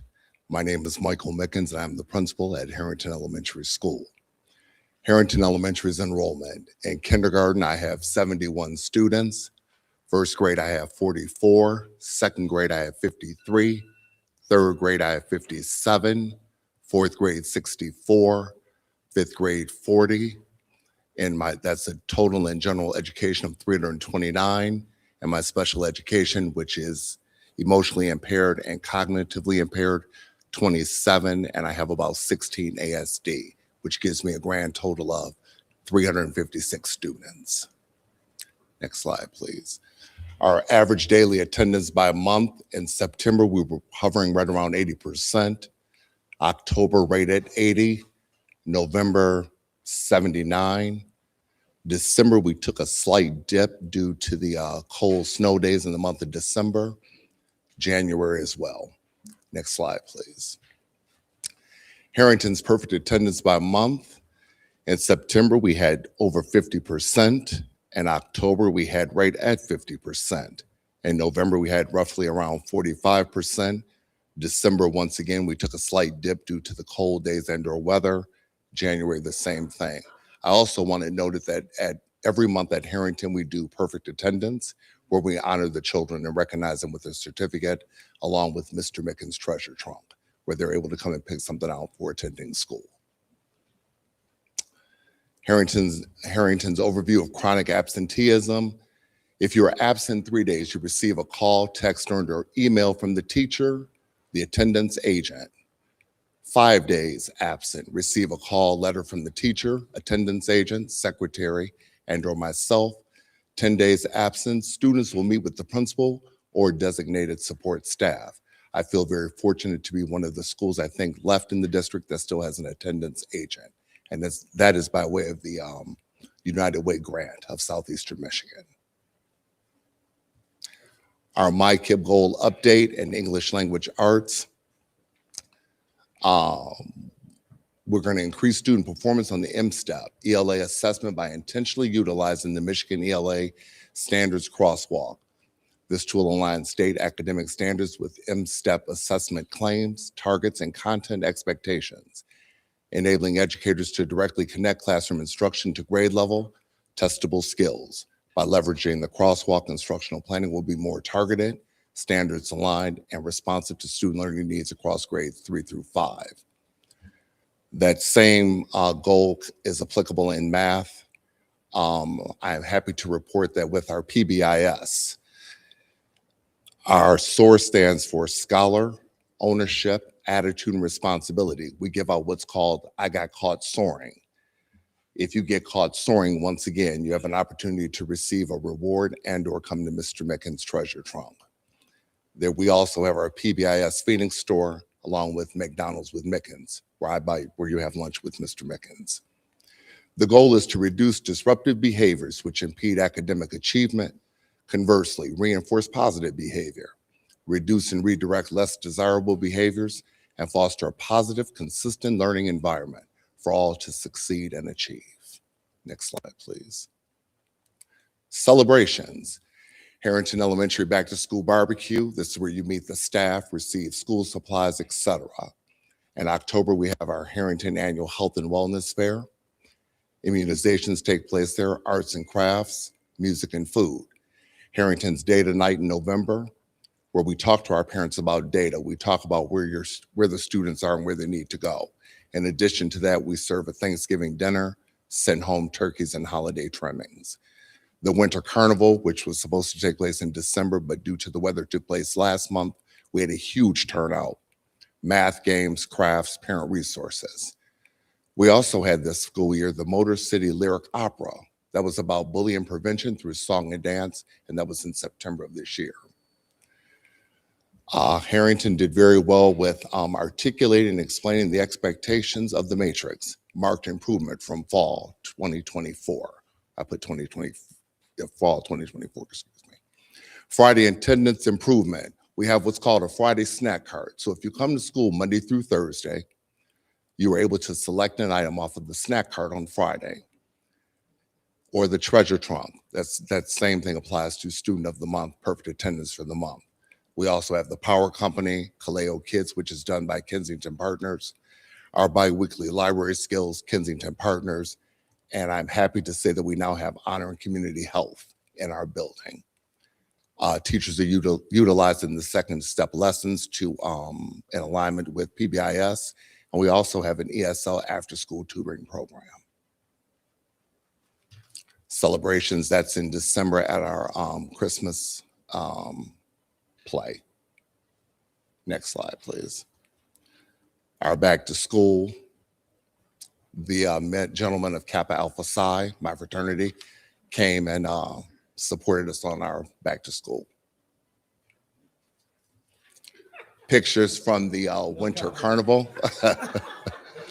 Pictures from the Winter Carnival. No, I'm sorry. Yeah, the Winter Carnival, as well as the wellness, health and wellness fair in October. And a picture of one of the teachers working with the student. Student of the month. the Holiday Adoptive Family. Those are what those pictures are.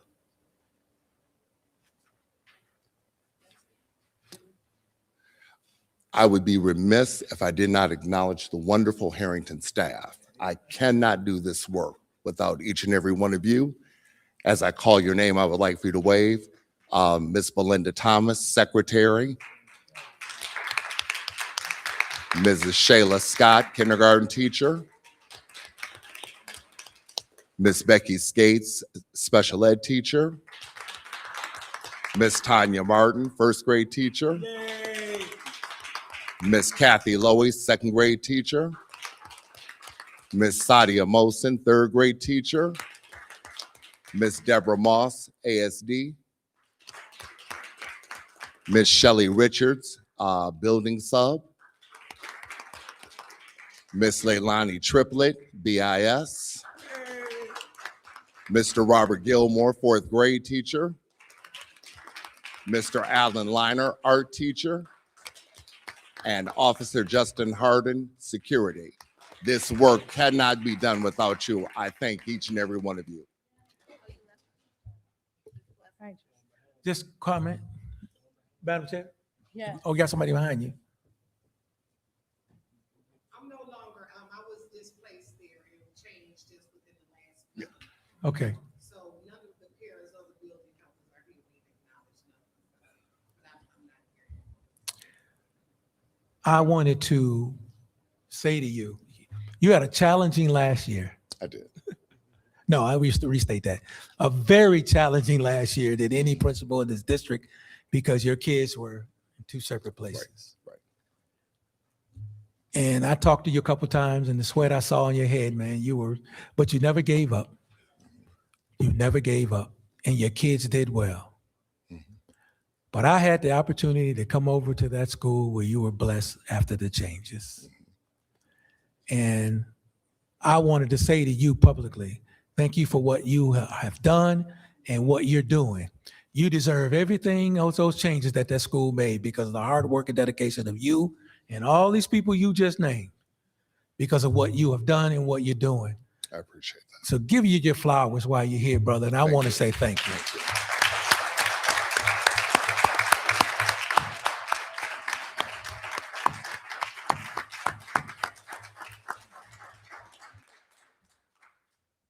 All right, other trustees? Good job, Mr. Mickens. I had an opportunity to work with many of these people having retired from the school district. So keep going. Thank you. You're doing a good job. Thank you. Appreciate that.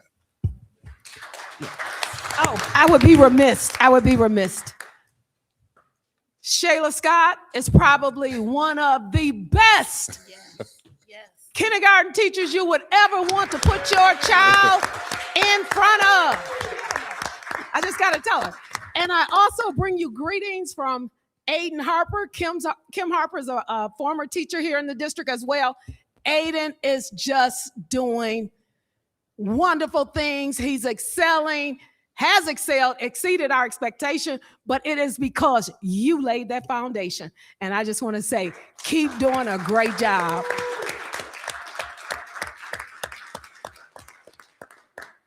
Thank you. Thank you, Mr. Mickens.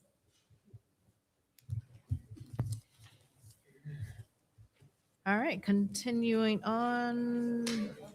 Dr. Leverett, professional services contract. At this time, we will have discussion and seeking action. This is from Dr. Devison and our new Director of Special Services. This is for the Stepping Stones Group service contract for speech language therapists as well as school psychologists. This is a reimbursable expense from Section 24H, and we'll have them provide a little more context and background. Good evening again, Dr. Devison, and uploading Dr. Parkman. Yes. She's working on her doctorate, and that's her statement, uploading. So I want to upload her and make sure that she get her doctorate degree. But with that being said, we're here today. Normally, the special ed director would present, but we're doing it together so that we can create comfortability. I want her to know that I support her wholeheartedly. And here we are to present an information. So today we're presenting professional service contract for Stepping Stone Group. The background and rationale. The purpose of this contract is to provide speech and language therapy services to students with disabilities as specified by the Individualized Education Plan and school psychologist services for students whose parents have requested their child be evaluated for special education eligibility. Federal and state regulation require that speech and language program services be provided to students as stipulated in their IEPs. Federal and state regulation requires school psychologists evaluations be completed within the specified timeline of parents' written requests and stipulated in the student's review of existing evaluation data. This contract will ensure the continuation of services for students who qualify from December 5th, 2025 through June 30th, 2026. And the speech and language is $90 an hour. School psychologist is $110. And please note the funding sources with their accounts is here. This is a reimbursable expense from Section 24. It is the recommendation of the administration that the Board of Education discuss and approve the professional services contract agreement with Stepping Stones Group and the Pontiac School District effective January 27th, 2026.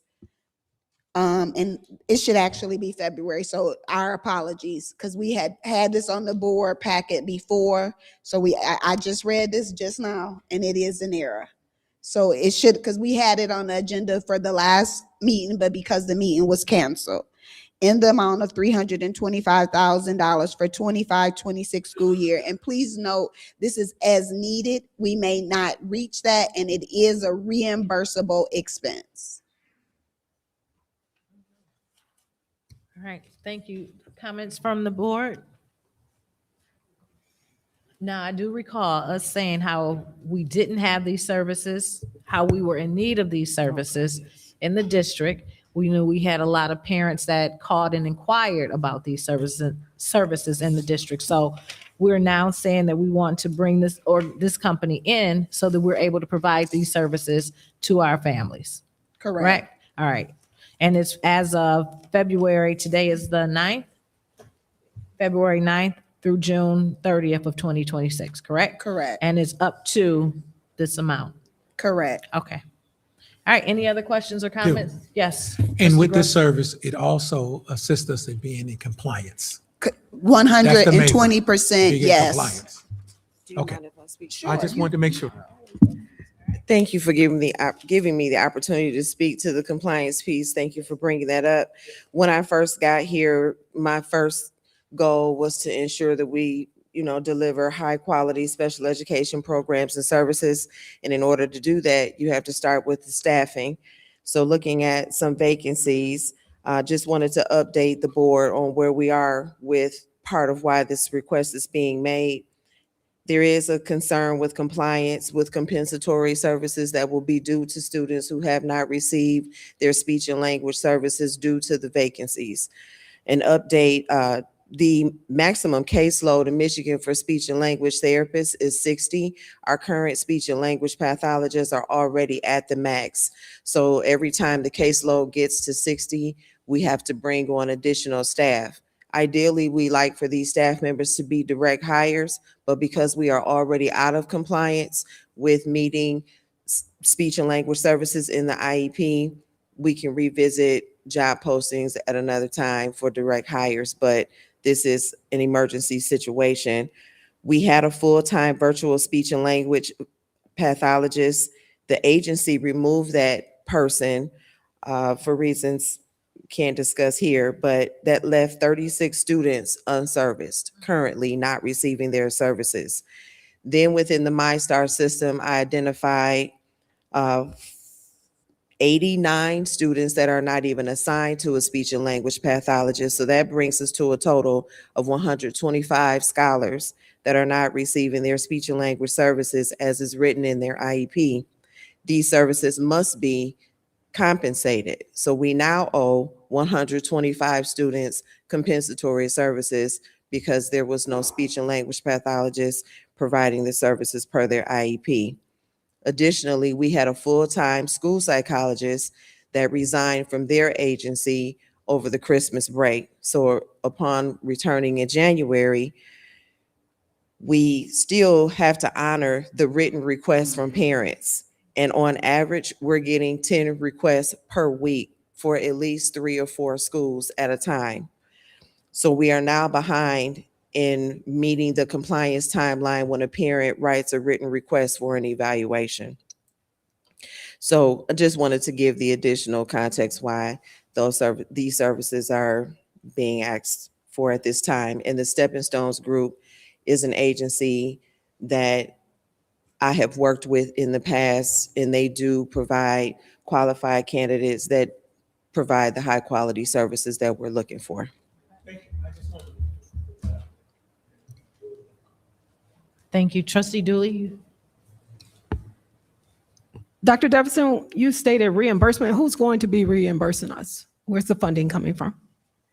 From Section 24, but just be conscious too that because we have vacancies, we are not spending that money out as well.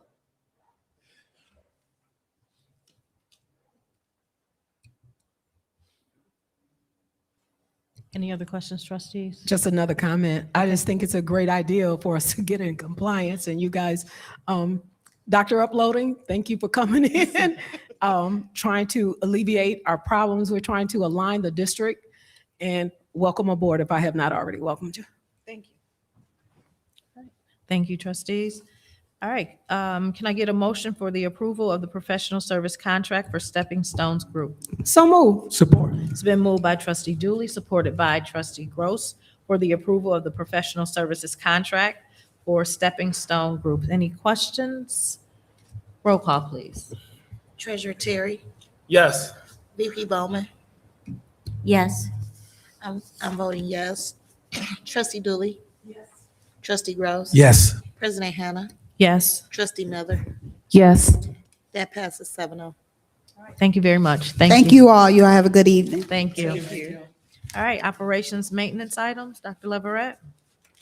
Thank you. At this time, we'll have Marvin Beasley, our Director of Facilities, Bill Holcomb, our Energy and Technology Innovation Specialist. We are having discussion and action on the transportation hub at Frost. Marvin, Bill. Good evening, Board Superintendent. So Transportation Hub at Frost, background rationale. Proposals were publicly requested for bid package 24032, Transportation Hub at Frost Electrical Site Clearing, Earthwork, Asphalt, Concrete, General Trades, Fencing, and Landscaping on December 2nd, 2025, and received on January 6, 2026.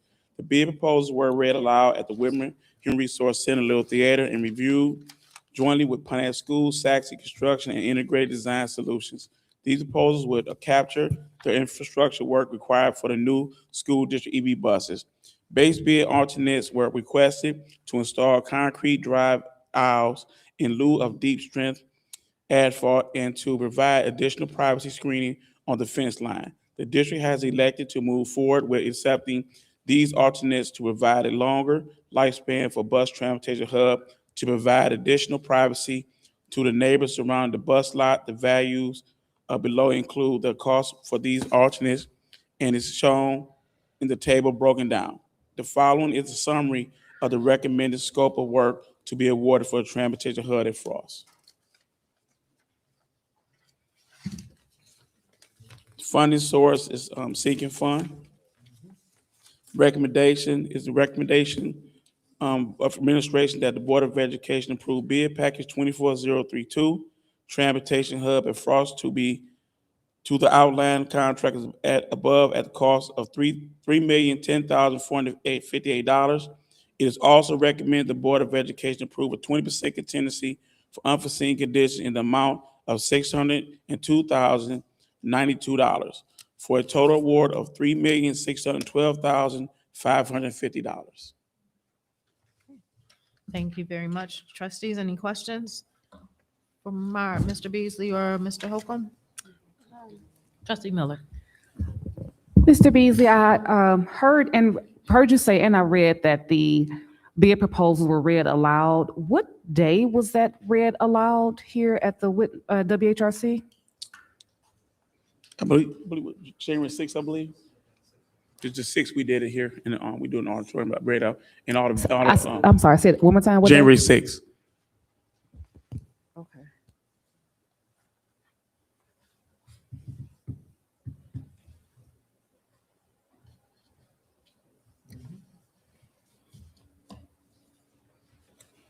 Trustee Miller, you have another question? Okay. Any other questions? Yes, Secretary David Smith.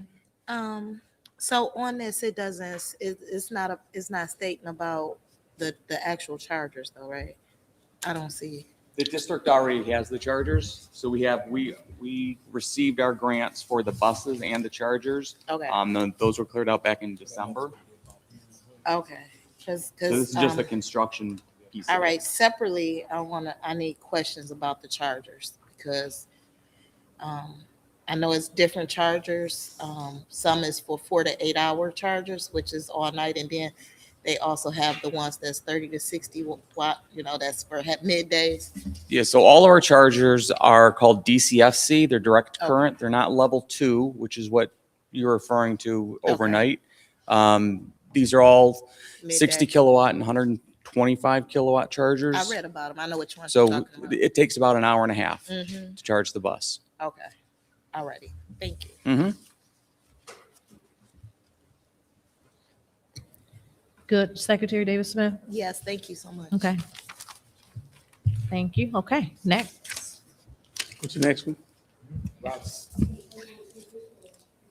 No, we're gonna have them to report both of them, and then we'll vote. Okay. Continue. Bring to Rogers Elementary infrastructure upgrades, background rationale.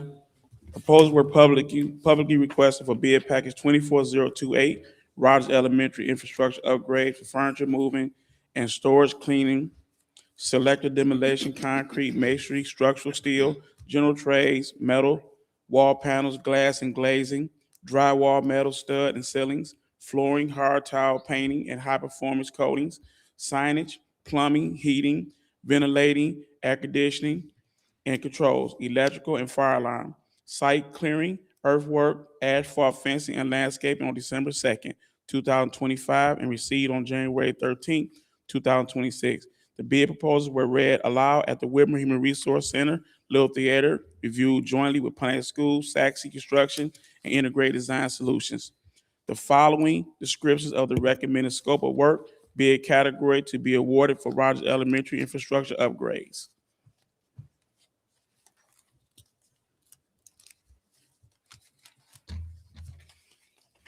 Is the recommendation of the administration for Pontiac School Board of Education approve bid package 24028, Rogers Elementary infrastructure upgrades to outline contractors above at the cost of $8,691,382.86. It is also recommended the Board of Education approve a 20% contingency for unforeseen conditions in the amount of $1,738,276.57 for a total award of $10,429,659.43.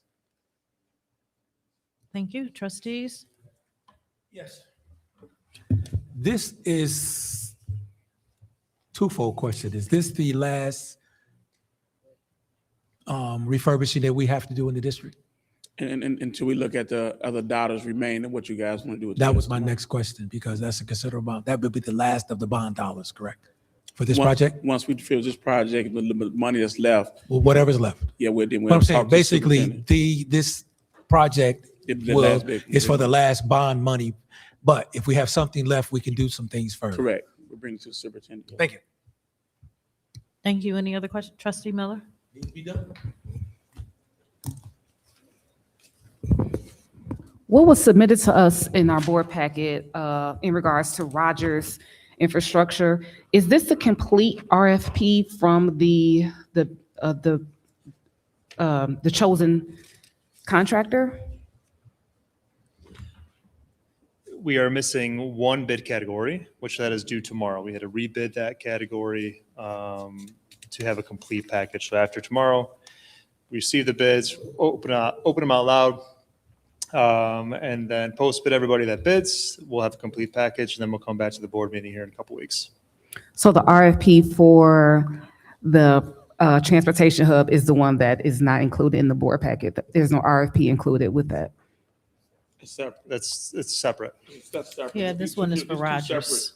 There should be two bears in there. It's two bidders. There's two bears, but there's not two separate RFPs in compliance with policy 6320.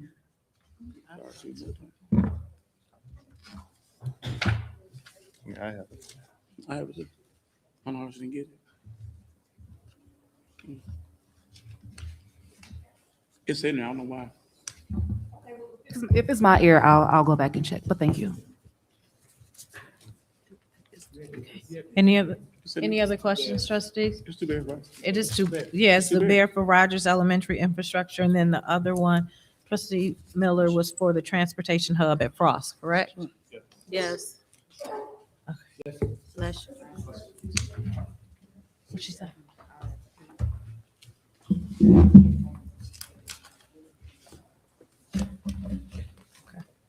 Okay. Any other questions, trustees? We got two. No other questions? Okay. All right, moving down to action items. Action A, approval of the transportation hub at Frost. Can I get a motion? So moved. Support.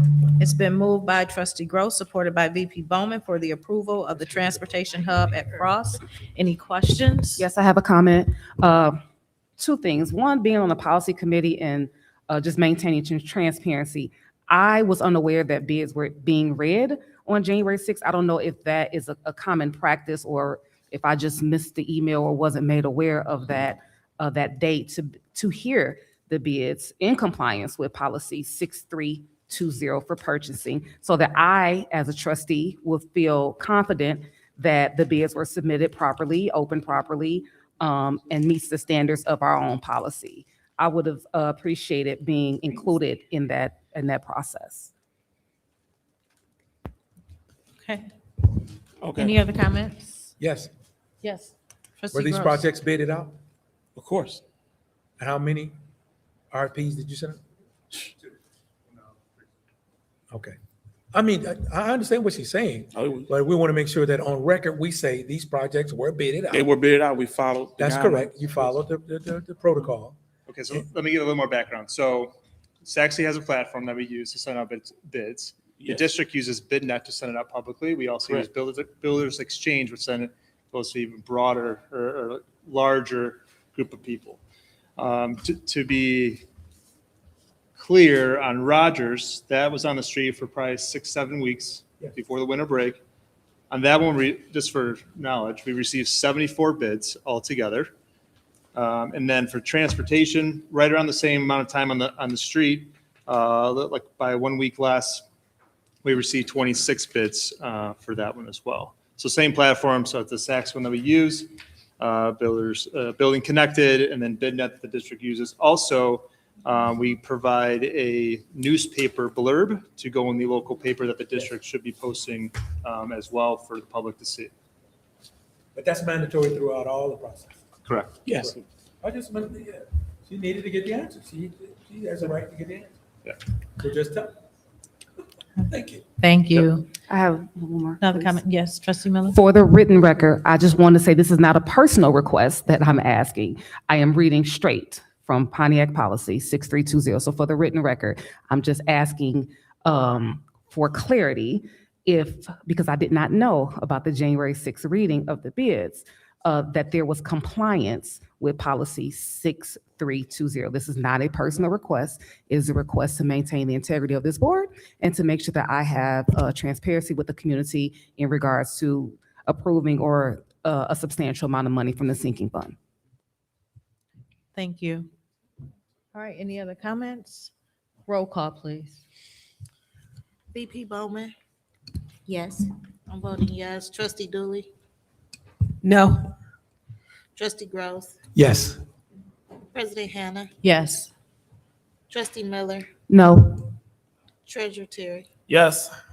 That passes 5-2. Okay, thank you very much.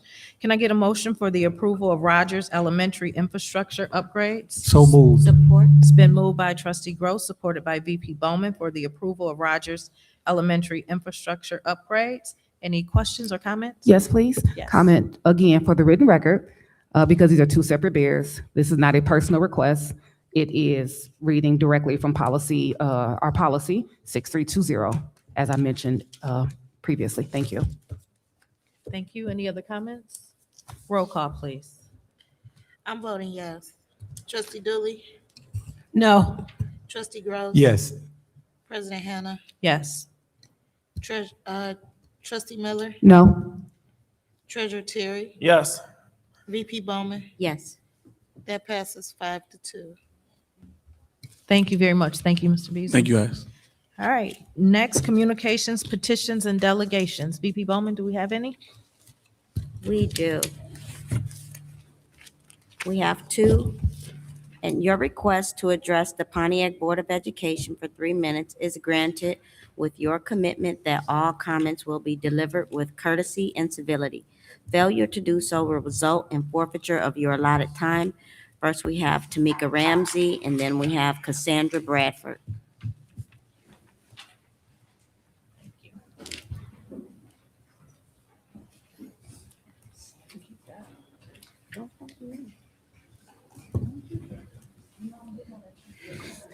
Good evening, Tamika Ramsey Brown for the record. Executive Director of Oakland Forward. And I have some things that Oakland Forward is doing, but I have a couple of quick questions because I don't want to make any assumptions. The CTE people, I apologize because I don't know their names, who got the certificates, are these the same people who still don't have a contract? And then there was a principal giving y'all gifts, and I kept asking the people what they was giving y'all gifts for, because I'm like, I can come with a gift. But then we talked about it, and we said maybe it was Stockholm Syndrome because them same people ain't got no raise either. So I just wanted to know, are we awarding people pieces of paper that they can't go to the bank in cash to take care of their families while they're working to take care of our kids? Oakland Forward has a program called the Caregiver Educator Student Association. We've created this partnership so that everybody can be successful. And we know that students cannot be successful if we are not engaging parents or educators. And to have educators to sit here and still not have a contract when we're asking them to give to our babies is wild. Is wild. And I'm listening to the agenda because I was complaining about how we got to wait so long after we done worked all day. Y'all half hour late. I'm hungry. We just trying to figure out what's going on back there. And every time somebody comes up, the principals are appreciating the teachers and the secretaries and the paraprofessionals, the same people who ain't got a contract. So I'm just trying to get some clarification because my therapist and I are working on some steps. We are. And it is get the full information before you nut up. And I don't have the full information. I have one side because my sister, Ebony Peoples, is a teacher, a paraprofessional who has worked here for over 20 years and make less money than some of the people who are just coming in. So I'm just trying to, my question is, we want these people, these teachers, these secretaries, the ones who call when the kids are not there in the schools because y'all don't have nobody who's designated for that position to do the job, to make sure our children are successful at their own expense. And I'm just confused because I thought that we were better than that. And maybe we are.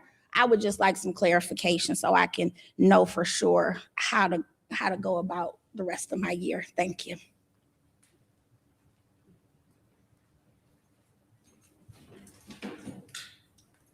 Good evening, Pontiac School Board. My name is Cassandra Bradford. And I'm here, first of all, I would say I was compelled to come here because I think it needs to be said. And I want to pat myself on the back, even though Mr. Mickens didn't, for what I've done over there at the school, at Harrington School. But I'm here on behalf, first of all, y'all need to get rid of this job description 2012 that says that this is what the paras does. Because since I've been here January of 2025, I just got a copy of this. I haven't done any of this. You're not even allowed. If you go to the school and the instructor in the classroom You're not even orientated into the class. So that's why I'm here into the classroom at all. I have just been also removed for the third time. I feel, and I'm gonna speak it, due to my speaking up about the unfair practices. But the last school that I was at was the worst, the one that Mr. Mickens works at. Over there, I am not being a building helper. I'm not being a para. Miss P would tell you that I'm a great para in her class. Miss Moss didn't want you in her class. She treats you horrible. And she's still treating the paras, and she has a building helper in her class working as a para. Now, her last name is Amerson. Also, over there, I feel that there's some nepotism that's going on because there's also a behavioral specialist over there, and her daughter works there. I was told by Ashley at HR today that they allow this kind of stuff to go on, and sometimes they do hire. But when I'm being removed as a para, that I'm hired to do a job, and I'm qualified to do a job, and had to produce my college credits to get this job, that I'm removed out of the classroom and allowed the building helper to sit into the classroom and go to sleep and sleep into the classroom, and I'm forced into a babysitting situation with the special needs children with paper on the door. The children are not learning. There are two of them. They're in the room like animals, but I've been removed from my position on a daily basis, and I have the schedule. And then the rotation schedule isn't even fair. And when the rotation schedule took place for us to sit in the room and treat these kids like animals, it was after I called, Mr. Mickens called Ashley on me. And then on Monday, my whole schedule was changed. So I'm here to say that no, the parents are not being treated fairly. There needs to be additional training. I haven't had any, and some of the other ones into the class to acclimate you. You don't have anywhere to hang your coat unless you're a part of the clique and the family people and everything, and people get offended who's listening. We're not being treated fairly. I want to do the work as a para. I want to do it, but I was removed to babysit two children that should be in special needs. There's no way that me as the para would be able to sit down with those two students that Ashley said at no given time because they can't sit. They're not even verbal. They're wild, violent, and everything, jumping off of tables and things. But I said there needs to be more training, and I need to be treated fairly from this day forth. And I hope that this does not cause me to be terminated because I am at will. But there's some things going over there at Harrington School that y'all truly need to find out. And I have, given Dr. Leverett an opportunity. I have met with her, but the unfair treatment that I have been subjected to by the Pontiac School District, and I feel that the HR, Ashley Smith, was involved. And at what we're over here doing over there at the school, that's why I've been removed. Now I've been put in a worse situation. Now I'm going to Madison. I'm still not trained. Thank you. Okay. All right, board comments and announcements. Start with Trustee Dooley. Congratulations to the students who continue to demonstrate what learning looks like with measurable outcomes. To Dr. Powell, thank you for the clipboard. While the orange was a good color, I prefer the blue moving forward for Zetas. Mr. Motsney on giving a 3D name tag. And I'm pointing that out because that's just one of the good things that the students are able to learn over at the high school, that 3D imaging, and learning that will certainly be a viable skill as they transition from high school to the real workforce. Dr. Robertson and Ms. Rush for the sweet things they gave us. As always, the wireless network electronics are definitely important with propelling this district. However, until the forensic audit is performed, you guys know how I vote. I vote no. I voted yes on the reimbursement. I continue to ask that time be set aside for this board to have a budget session. I'm headed into my 15th month, and that study session has yet to be provided to me.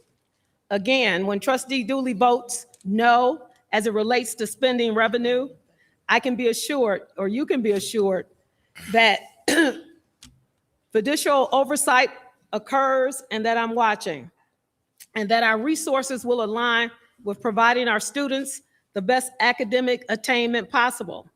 So I will be immediately scheduling a study session so I can understand, or at least increase my understanding of the functionality of our operational procedures. I endeavor to be fiscally responsible, and by no means is this a pointing of a finger issue to anyone. I want to encourage everyone to watch The Librarians. It's a documentary on America's book banning. We must protect our freedom to read. Literacy propels us. I'm excited about meeting with the finance in order to gain a better understanding of the systems process regarding the oversight of the budget. By gaining this understanding surrounding finances, my vote can possibly begin to be a yes in support of recommendations that support student learning, supporting academic success, which results in measurable outcomes. As always, I remain supportive of the teaching staff, and I remain hopeful that in the near future, both the administration and the negotiation team will find a remedy that's beneficial to all. So I would just like to say we had one of the biggest audience tonight. If you're out there, thank you for coming and thank you for tuning in.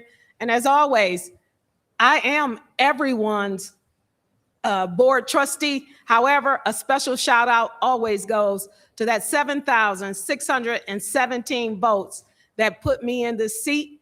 I endeavor to lead with accountability, transparency, and I remain a teacher forever, retiring. So we are working to get this done, and I encourage each and every one of you to hang in there. Together, we can make it happen. Together, we can make it happen. And together, we shall make it happen.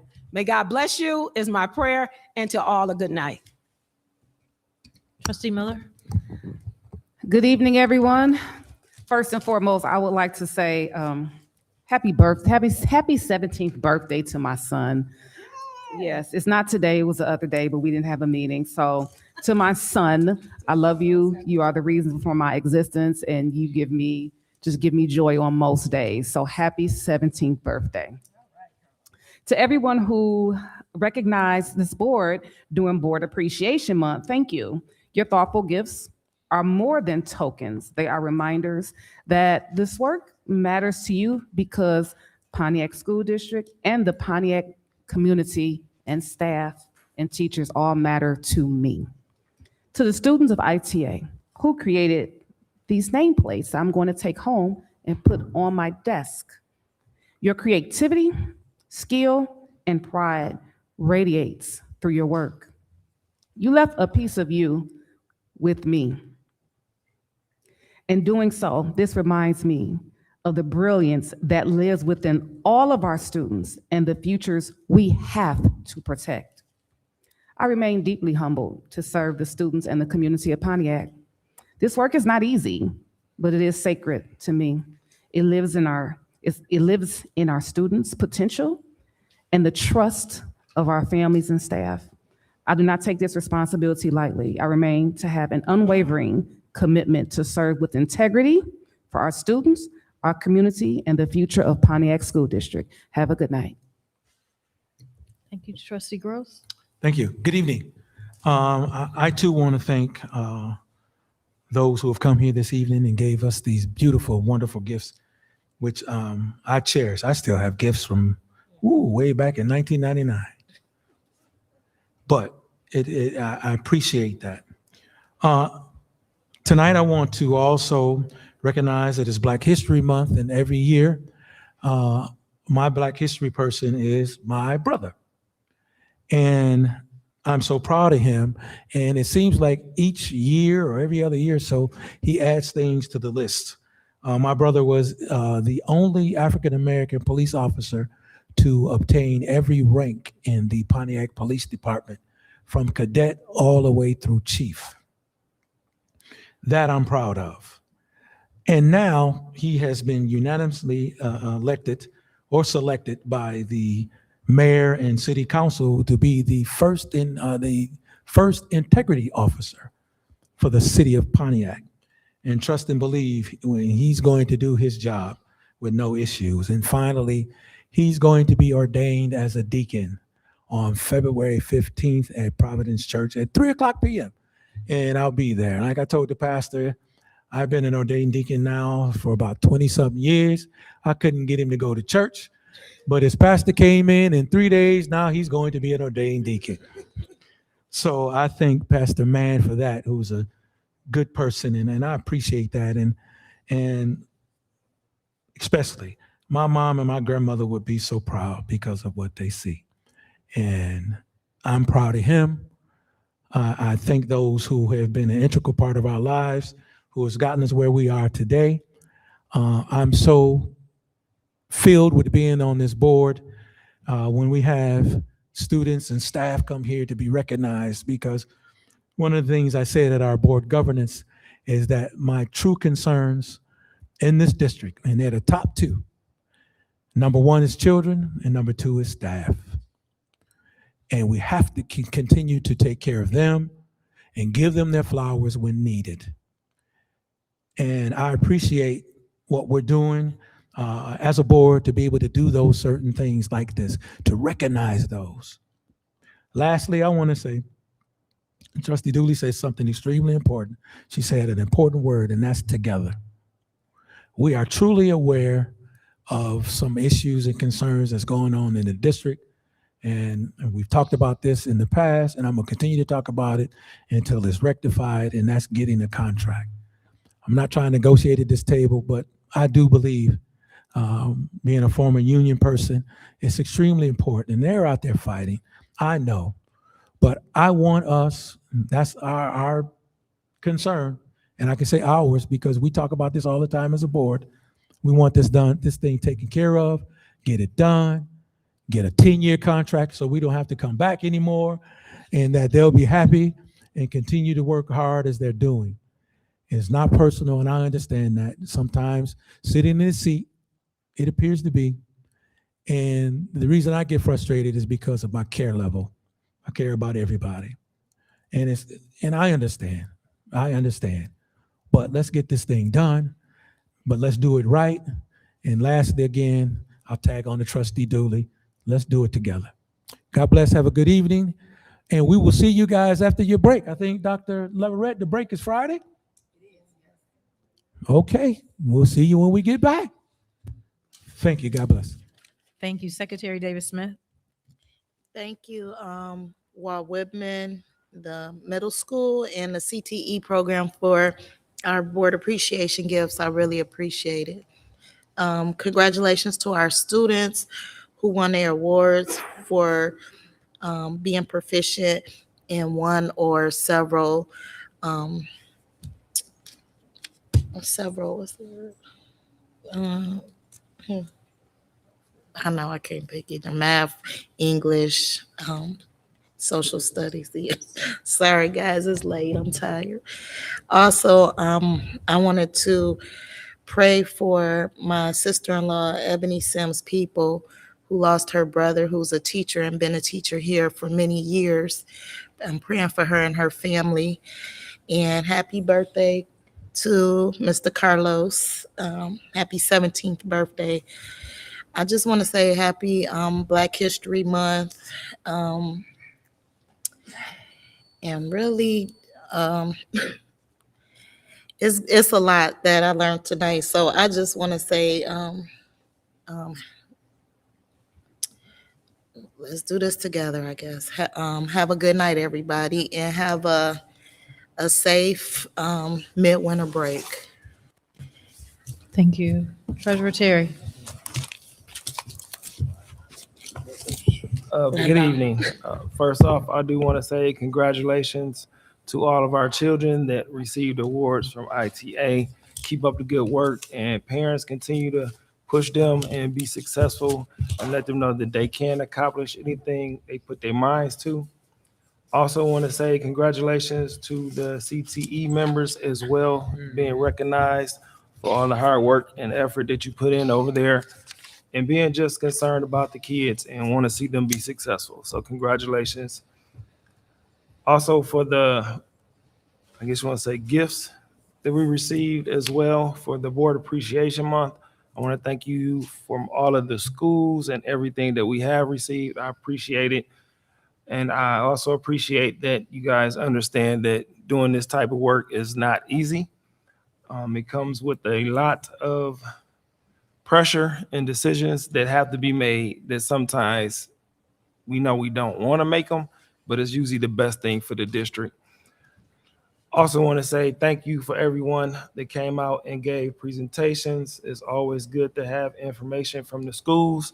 And I love the fact that every school district is being different and being creative and thinking outside the box in any other way that they can to get the parents involved, to keep the kids engaged and let them know that education is important. So I want to say thank you to all of them. I also want to say thank you for the reports that we received today. A lot of good information. It's obvious that we are doing what we need to do to keep the district moving forward. And I hope that within the years, everyone can see those results. We know things do not happen instantly overnight, but hang in there, stick with us. Let's continue to push forward. Let's continue to work within this community. Continue with all of the partnerships, which is awesome. Love to see that involvement and engagement as well. And then also, I want to say, I know this is the new year, but I just want to say for the district, we're in our second half, and let's try to finish strong. Let's continue to push these kids. I know we had our challenges with this weather. It has been different for a lot of us, but in reality, we're in Michigan. We're going to get all 4 seasons. If you watch the weather reports in some other states, they were literally shut down. And yet we were here still striving. So hats off to all of the ones that took the initiative to get out there, to support the kids, to provide whatever they can, hats, gloves, and whatever else that was needed. So hats off to you. And then in my ending, I want to say happy Black History Month. So hopefully every school out there is doing something to remember the Black History Month. A lot of our history is out there, but sometimes it's just not displayed or presented. Sometimes it's a little touching, but in reality, that's our history. So stand tall, stand proud, and continue to push forward and let everybody know that we're here and we're not going nowhere. Thank you. Thank you. VP Bowman. Good evening. I would like to first say thank you for our beautiful gifts that we received this evening. I will definitely find a beautiful spot for that and the candy dish as well, and the clipboard will be put to great use. I wanted to congratulate our students for the awards that they received for their academic achievements. Also saying congratulations to staff for receiving awards, for being a part of this family. I wanted to extend my condolences to Miss Ebony and Sim's family. That was a tough one. Ahmad was a very close friend of mine in middle school, so I'm very sorry for the loss for that family. I just ask that everyone continue to be mindful that everyone is going through something. You never know what another individual is going through, so if we can just be kind to one another, that is helpful. It has been a great blessing to be here up until this point this year.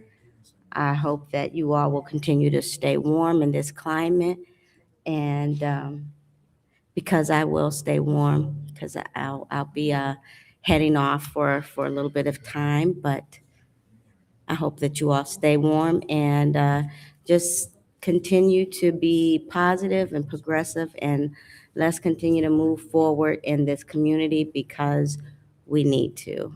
Again, thank you, staff, for everything that you do. Thank you, parents, for allowing your children to attend this district. And I hope that everyone has a good evening. Thank you very much, VP. I'm not going to read reiterate everything that all my trustees have said. I concur with everything. I'm very appreciative of the support that you all give us to the board for appreciating us, but we more so appreciate you all for what you do. Our teachers, our staff, our students, we're really appreciative of all of you that support and are staying here in the Pontiac School District. I did want to provide a little bit of clarity because, Chris, I don't want it to seem like we're not relaying the information that you gave to us. I know you offered us study session dates, and you told us back on January 14th that you were available on Tuesdays and Thursdays, and you gave us dates in February that you were available. So I just wanted you to know that we weren't ignoring you, and we do appreciate you. So trustees can reach out to you on those dates that they would like to come and sit with you to get more information as it relates to finances. But I do have a note that I do want to share with our district. We hear the questions, we see the conversations that are on social media, and we know our community wants clear, more straightforward explanations about how decisions are made in the Pontiac School District. So we are starting a segment called You Asked and We Answer. This is a new series that's designed to explain district decisions in plain language, the why, the what, and the limits we have to work within. The goal is to reduce confusion, is to cut through misinformation, and create one clear place where families and staff can go when questions come up. We're launching this series with weather-related decisions because it's one of the most common topics that we are hearing about.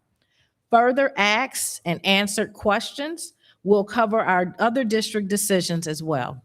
So this explanation is shared.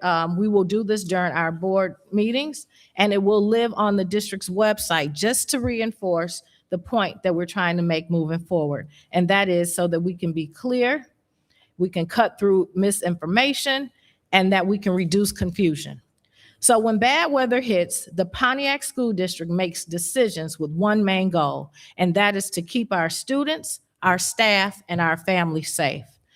District leaders closely watch what's happening outside, including extreme cold, wind chill, snow and ice, road conditions, bus routes, and whether school buildings can operate safely.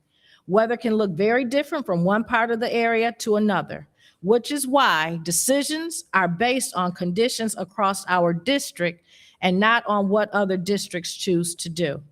Snow isn't the only concern. Extreme cold matters as well. Very low temperatures and wind chills can be dangerous for our students who walk to school, wait at bus stops, or spend long periods of time riding buses, even when the roads are clear. We try to make decisions as early as possible so families and staff have time to plan. Once a decision is made, it's shared through official district channels so everyone gets the same information at the same time. The district also has to follow state rules. Michigan allows up to 6 forgiven school closure days for weather or emergencies. If more days are needed, the district can request up to 3 additional waived days from the state. If we go beyond the number of days allowed, the missed time must be made up. There are also attendance rules. For a school day to count, at least 75% of our students must be in attendance. If weather keeps too many students home and attendance falls below that level, the days does not count under the state rule. So balancing safety, learning time, and state requirements isn't always easy, but our goal is to make careful decisions that protect students while keeping our schools on track. And more information as it relates to our weather decisions, it can be found on our website at pontiac.k12.mi.us. And that is under our inclement weather closure guide, again, on our website.